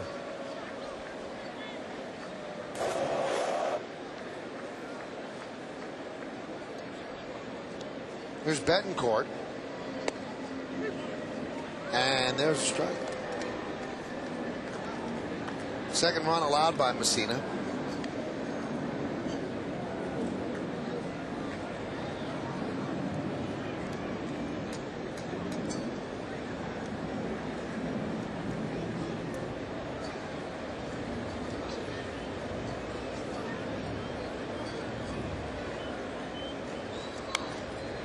Off-speed pitch. Count 0-2. Important for Moose to obviously to keep the Yankees from not getting too far out of this, but to continue to make pitches. He's got 60 pitches. He's coming in relief for Roger, showing Ron Guidry and Joe Torre some good quality pitches. That's necessary for him to get major league hitters out consistently.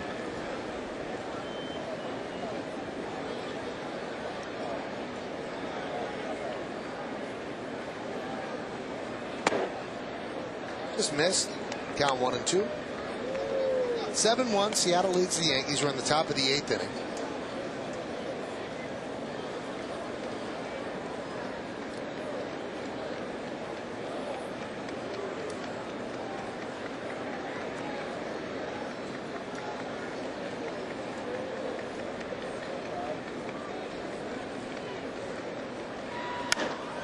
Way out in front of that one and pops it up left field.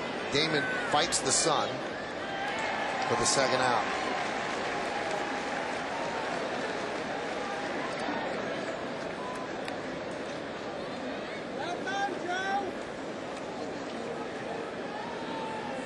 Udieski just getting ahead of that changeup. That changeup was actually up in the zone, and that'll be it for Mussina. Joe Torre coming out.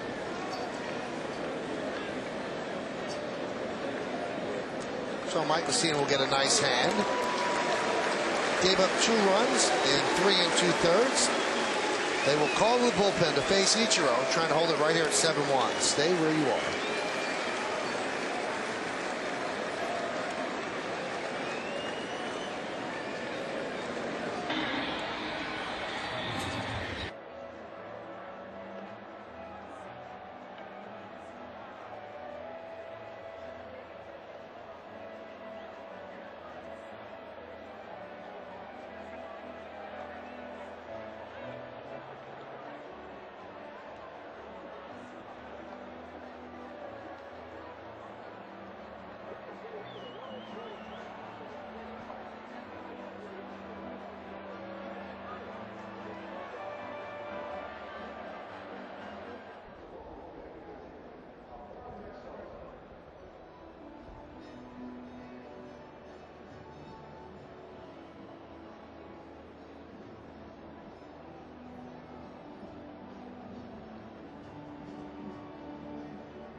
By Sharp was the official HDTV of Major League Baseball. Roger Clemens, despite some ailments, made the start, had some moments.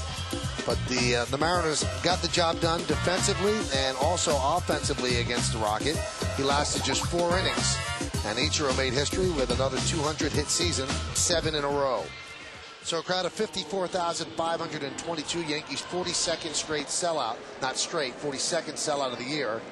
Watching the Yankees lose this one 7-1. Chris Britton comes on in relief of Mussina to face Ichiro with a runner at second and 2 outs. You see Britton's numbers. He's gone up and down between Trent, Wilkes-Barre, and New York.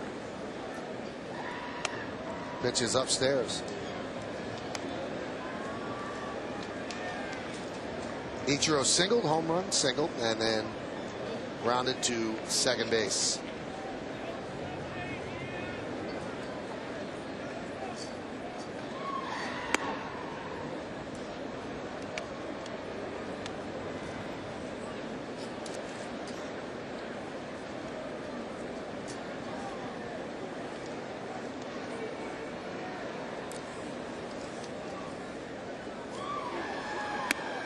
There's a strike. John McLaren is actually 1 game under 500 as the Mariners skipper. This 9-game losing streak obviously hasn't helped. He was 28-20 before this, 28-29 right now. Took over from Mike Hargrove on July 2nd. Trying to keep his team in the race. How's this for a streaky team, Al? This is their 4th losing streak of 6 or more games in a season. And you see the difference between Hargrove and McLaren. Stats are very close, but his 9-gamer has really set him back. That one's popped up behind the plate. Posada makes the play, and that'll do it. So Britton comes on and gets out of further trouble. 1 run, 2 hits, no errors, and 1 man left on base. We go to the bottom of the 8th, 7-1 Seattle.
Just 5 hits for the Yankees, 1 by Derek Jeter in the first inning, 1 by Alex Rodriguez in the first inning. Johnny Damon has walked twice. Jorge Posada's picked up 2 hits, and Robinson Cano 1. That's it. That's what they've done against King Felix. Al, has he earned his King designation with this performance? I think it's going to take a few more than 26, possibly 27 big league wins. Sean Green, not the Mets Sean Green takes over for Felix Hernandez. And he will face Jeter, Abreu, and A-Rod. You see Green's numbers.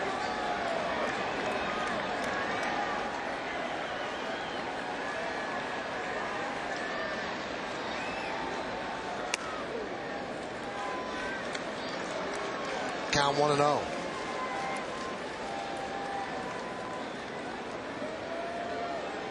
Jeter 1 for 2. Boy, that double play beautifully turned by Betancourt in the third. That one's right back to Green. Took away a base hit. 1 away.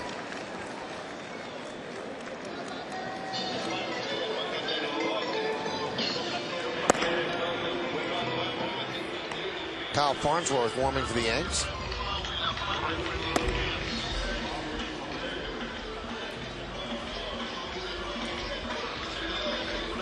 Shows you how delicate a balance managing a bullpen is, because it doesn't look like they're going to use Jabba Chamberlain today. So you're worried about the Jabba rules, and that's 4 days in a row that he wouldn't be used. But Joe said before the game he's not concerned with that because he was a starter, so he knows how to go 4 games without pitching and still keep his effectiveness.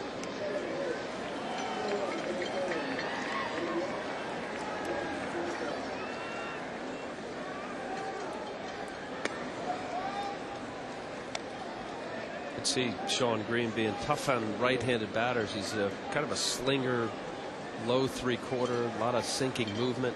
He's done a nice job for the Mariners this year. It's his 51st ball game.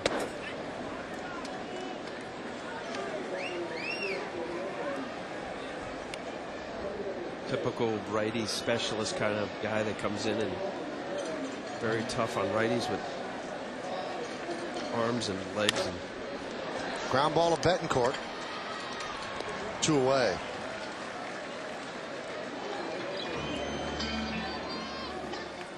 Hey, if you can't catch it live, catch it later on WB Mason Presents Yankees Encore. It's a replay of every Yankees game that gives you a second chance to see all the excitement of Bombers baseball. WB Mason Presents Yankees Encore later after each game, and again the next morning at 9, only on Yes.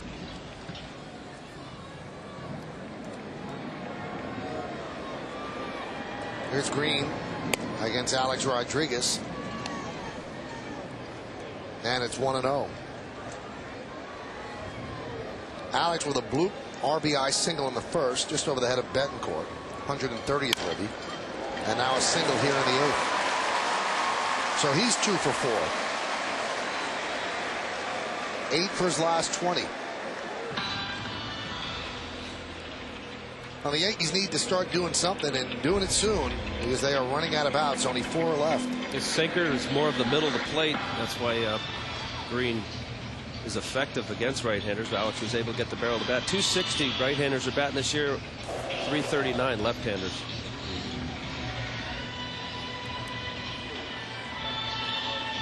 Well, now John McLaren's going to mix and match. He's going to bring in the left-hander George Sherrill with Matsui coming up. He doesn't want to take any chances. 9-game losing streaks do not engender much confidence.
Mariners.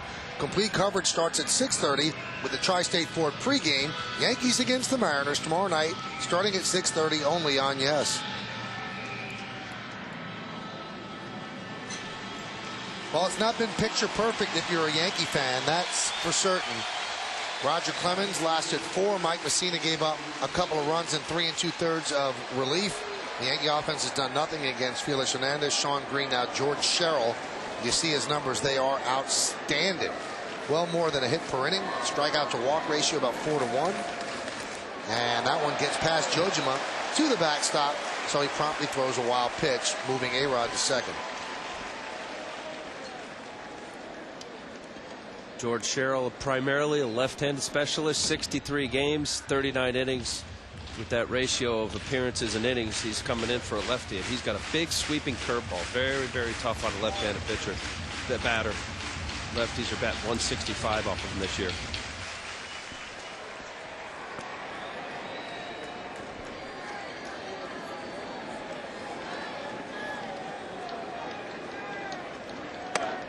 Pitch is high.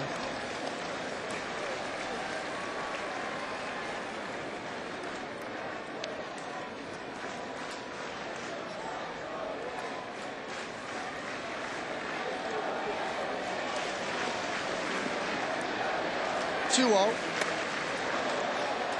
3-0.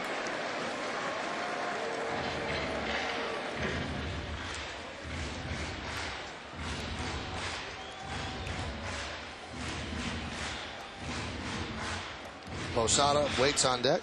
JJ Puts waits in the bullpen. He's got his closer up with a 6-run lead.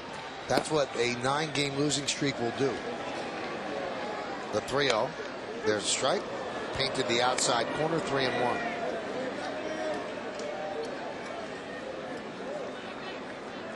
With a win, the Mariners could climb to within 1 of the Yankees in the wild card standings. And Matsui works a walk against Sherrill. Sherrill wanted that pitch.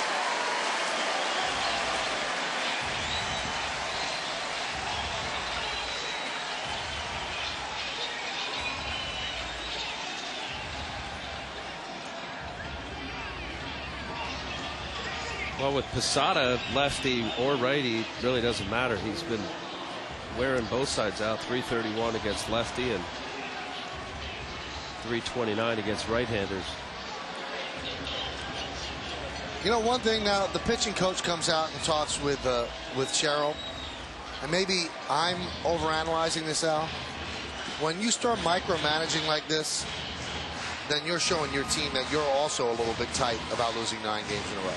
I mean, you're changing pitchers with a 6-0 lead. You're mixing and matching. You've got your closer up in the 8th inning of a game that you have a 6-0 lead. You walk a guy. This is one of your better relievers, and promptly the pitching coach comes out. Come on, that sends a little bit of a message to your team that this is a different animal. It's a good point, but you know they lost 9 in a row, and the closer, I don't know how much work Puts has been getting in, but you want to nail this down if you're the Mariners. Posada with a ground ball at third. There's the force, and that'll do it. So Sherrill works into and out of trouble. No runs you hit, no errors, and 2 men left on base. We go to the 9th. Seattle 7. The Yankees 1. All the moves worked.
On Yes is brought to you in part by Jeep, a growing lineup of legendary vehicles. IO Digital Cable, the leader in HD, and HD is free with IO. And by the New York State Smokers Quit line. Call 1-866-NY-QUITS for free patches, gum, or lozenges. Kyle Farnsworth will take over here to pitch the ninth inning. Be the fourth Yankee pitcher. The previous three have given up 15 hits. Yankees 1-6-0. Jose Vitro, the only Mariner without a hit, leads off, and those are Farnsworth's numbers. And there's a strike, 95-mile-an-hour fastball.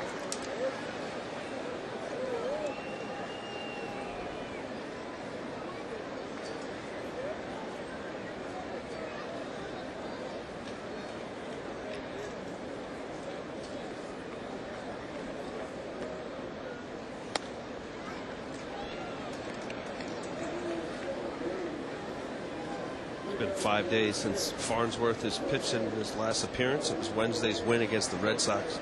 He gave up 2 runs in 2/3 of an inning. Gave up a home run. He has been pitching better of late. And now Vidro has joined the party as he lines a single to center field. So every Mariner has picked up at least 1 hit. Hey, today after the postgame catch, Yes's ultimate road trip, it's down to the final 4, and with the pressure mounting, alliances are questioned as one of this week's challenges literally spins out of control. It's Yes's ultimate road trip today after the postgame, plus an all-new episode Sunday night at 7, only on Yes.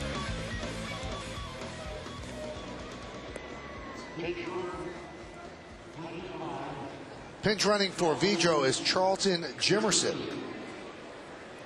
So we told you about that expanded roster. So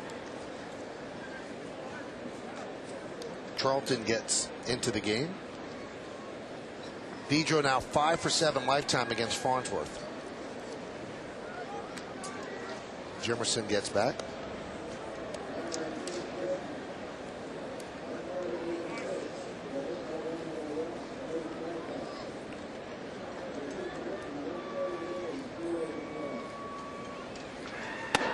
There's a strike. 96 miles an hour. Guillen 3 for 4 in this game, hitting .289 overall, 19 homers, 84 ribbies.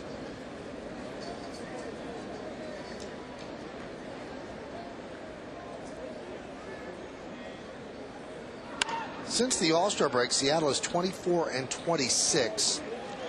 And the reason a lot of people favor the Yankees over Seattle in the wild card race is that Seattle has a bear of a schedule. 13 of their next 22 are on the road. They've got to play a doubleheader toward the end of the season because of all that snow they had in Cleveland at the beginning of the year. And they're up against it. They're going to have to play very well on the road.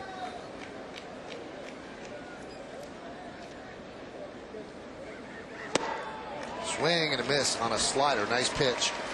One way. Seattle on the road this year is 32-35, 41-27 at home. Yankees have 24 games remaining, 9 at home, 15 away, and their opponents have a .491 winning percentage. Now, the Mariners have an advantage because their opponents' combined winning percentage is just .416. So they have 14 home and 12 away, and in September they have 1 doubleheader and 2 days off. That's better than the Cardinals. Did you read the Cardinals played 35 games in their final 34 days? Rainouts, makeups, things like that. They do not have an off day in September. Well, the good thing, talking about this expanded roster, you have more players. Certainly not a good spot. Shattered bat. And it's fouled away. Ibanez just left with the handle.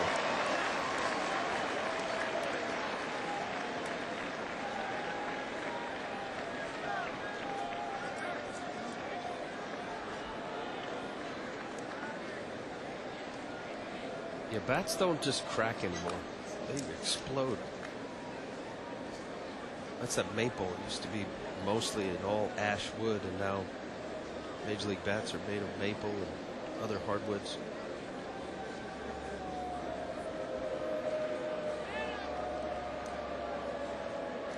The 0-1. And the count 1-1. Well, before this 0-9 losing streak, the Mariners were 15-6 leading up to that, playing good baseball. And that's been their problem all year. They're very streaky, one way or the other. We mentioned they have 4 losing streaks of 6 or more games. That's a lot for a team that wants to go to the playoffs. I think only Tampa and the Marlins had as many losing streaks that long. Both celebrators.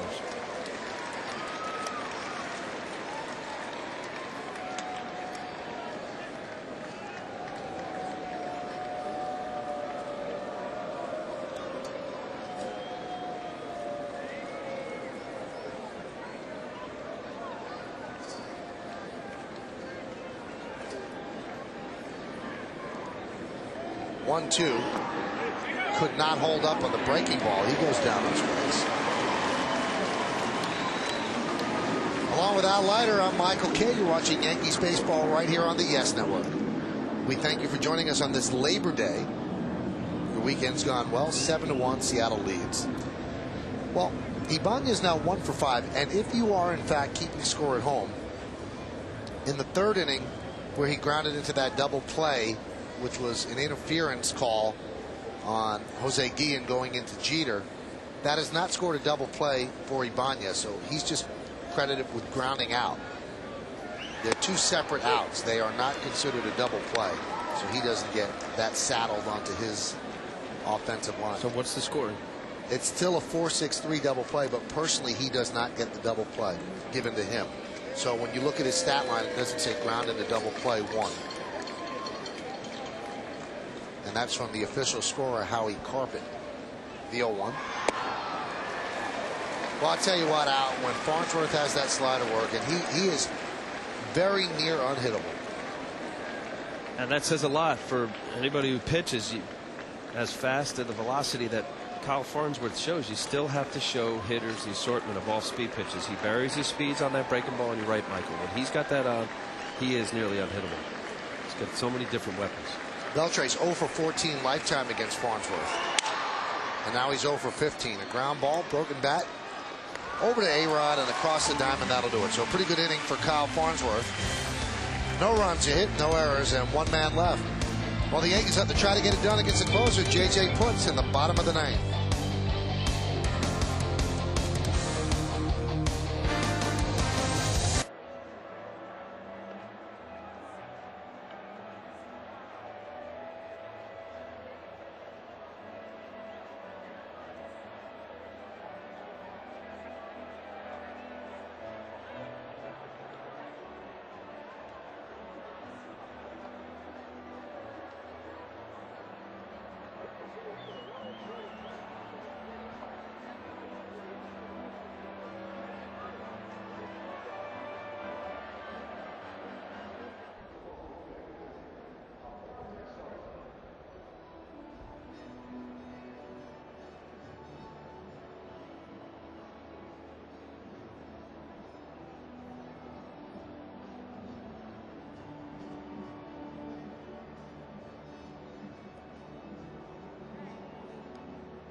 Last out for the Nissan postgame as Nancy Newman gives you detailed analysis of this matchup with Seattle, and Kimberly Jones goes into the clubhouse for exclusive interviews with the key players.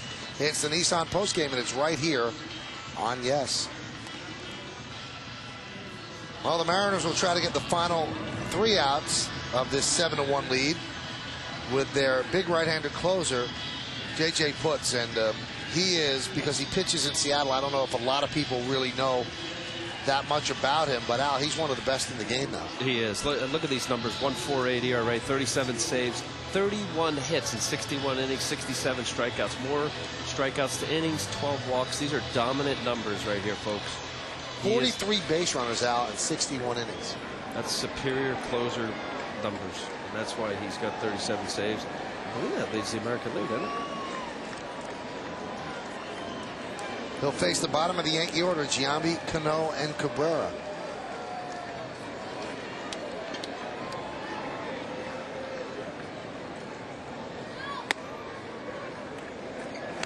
Second in the American League, Michael, to Joe Borowski of the Indians. Borowski's got 39. Adam Jones takes over for Ibanez in left. Jones a superior defender to Ibanez.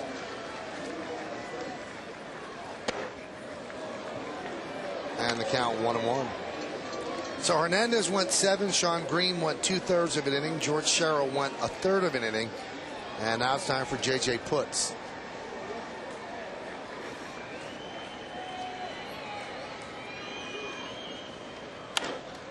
Popped up, middle of the diamond.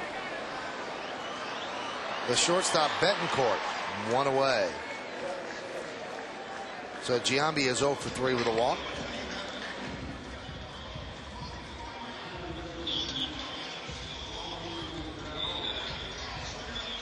Looks like he has a hole in his glove there, Al. Looks like he needs to clean it a little, too. Yeah, that does look. Hard line drive might sneak through there. A lot of colors going on in that glove. Some guys will have the same gloves for years. Don't touch it. Middle infielders especially. Leave their gloves alone. Pitch to Robinson Cano is upstairs, 1-0.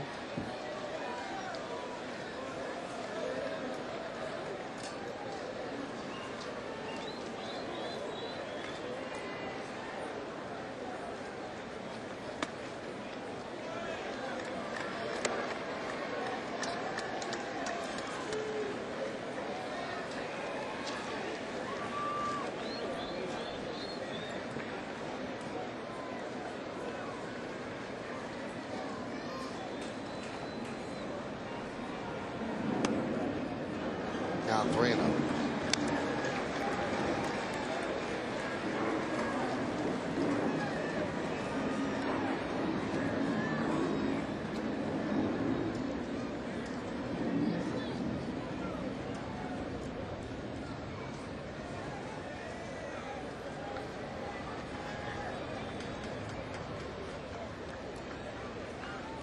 Lays it right in there for a strike.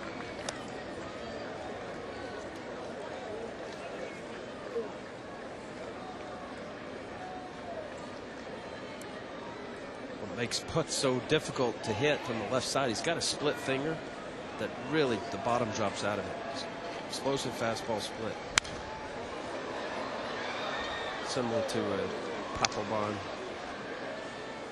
kind of split finger from somebody with as powerful a fastball as he has. That spread and movement is what's made Putz very tough to hit.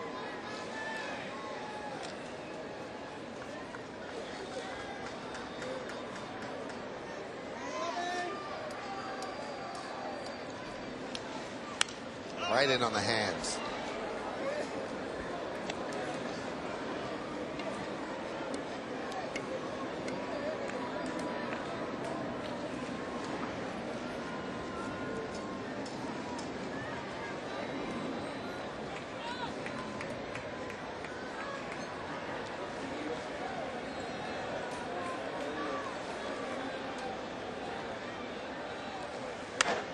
Fouled away.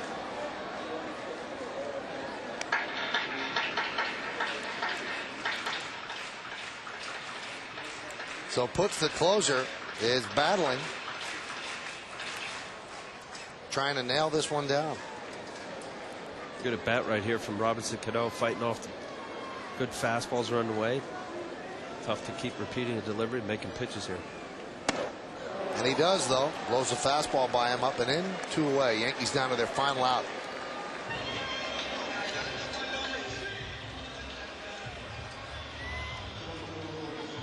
Not a whole lot of reaction time here. That ball was registered at 93. See, just came right at him as he should in a 6-run lead. And even though Robinson Cano is a guy that you can expand the zone, he's got 34 walks this year.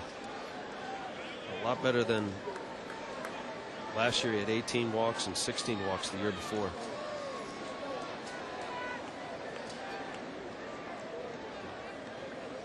Melky swings and misses.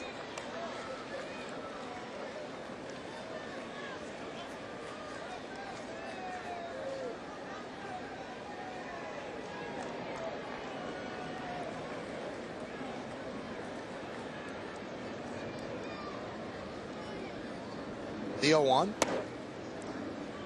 So it looks like the Yankee lead in the wild card is going to go down to 1, and certainly makes tomorrow's game big. We'll have all the action starting at 6:30 with the pregame 7 o'clock game time. Horacio Ramirez against Chin Ming Wang. Becomes a big game for the Yankees. The 1-1.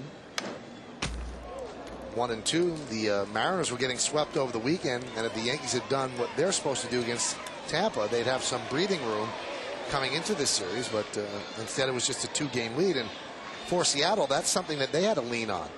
You know, they lost 9 in a row, but they're just 2 games out of a playoff spot. That's not too bad.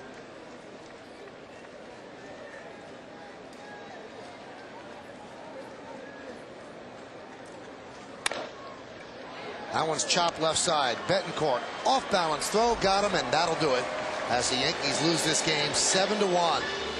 J.J. Putz works a 1-2-3 ninth inning. Ichiro picks up 3 hits, including a home run for his 200th hit of the year, giving him 7 straight seasons of 200 hits. And the Yankees play a lackluster, seemingly uninspired game and just do not get it done. And for Seattle, they snap a 9-game losing streak. So they finally have something to smile about as they creep to within 1 of a playoff position. The Yankee hold on the wild card is just a 1-game lead. This is the updated wild card standings. Remember, the Tigers are still very much in that one as well. And look at the Blue Jays. And the Yankees will play the Blue Jays next Tuesday, Wednesday, and Thursday. So the Tigers are 2.5 out, Blue Jays 5, and the Twins, they're on life support, but they're still in there. There's so much to talk about with this one. We'll try to break it down. We'll give out the awards, and then Nancy and Kim will deal with the Nissan postgame. Keep it right here. Yankees lose 7-1.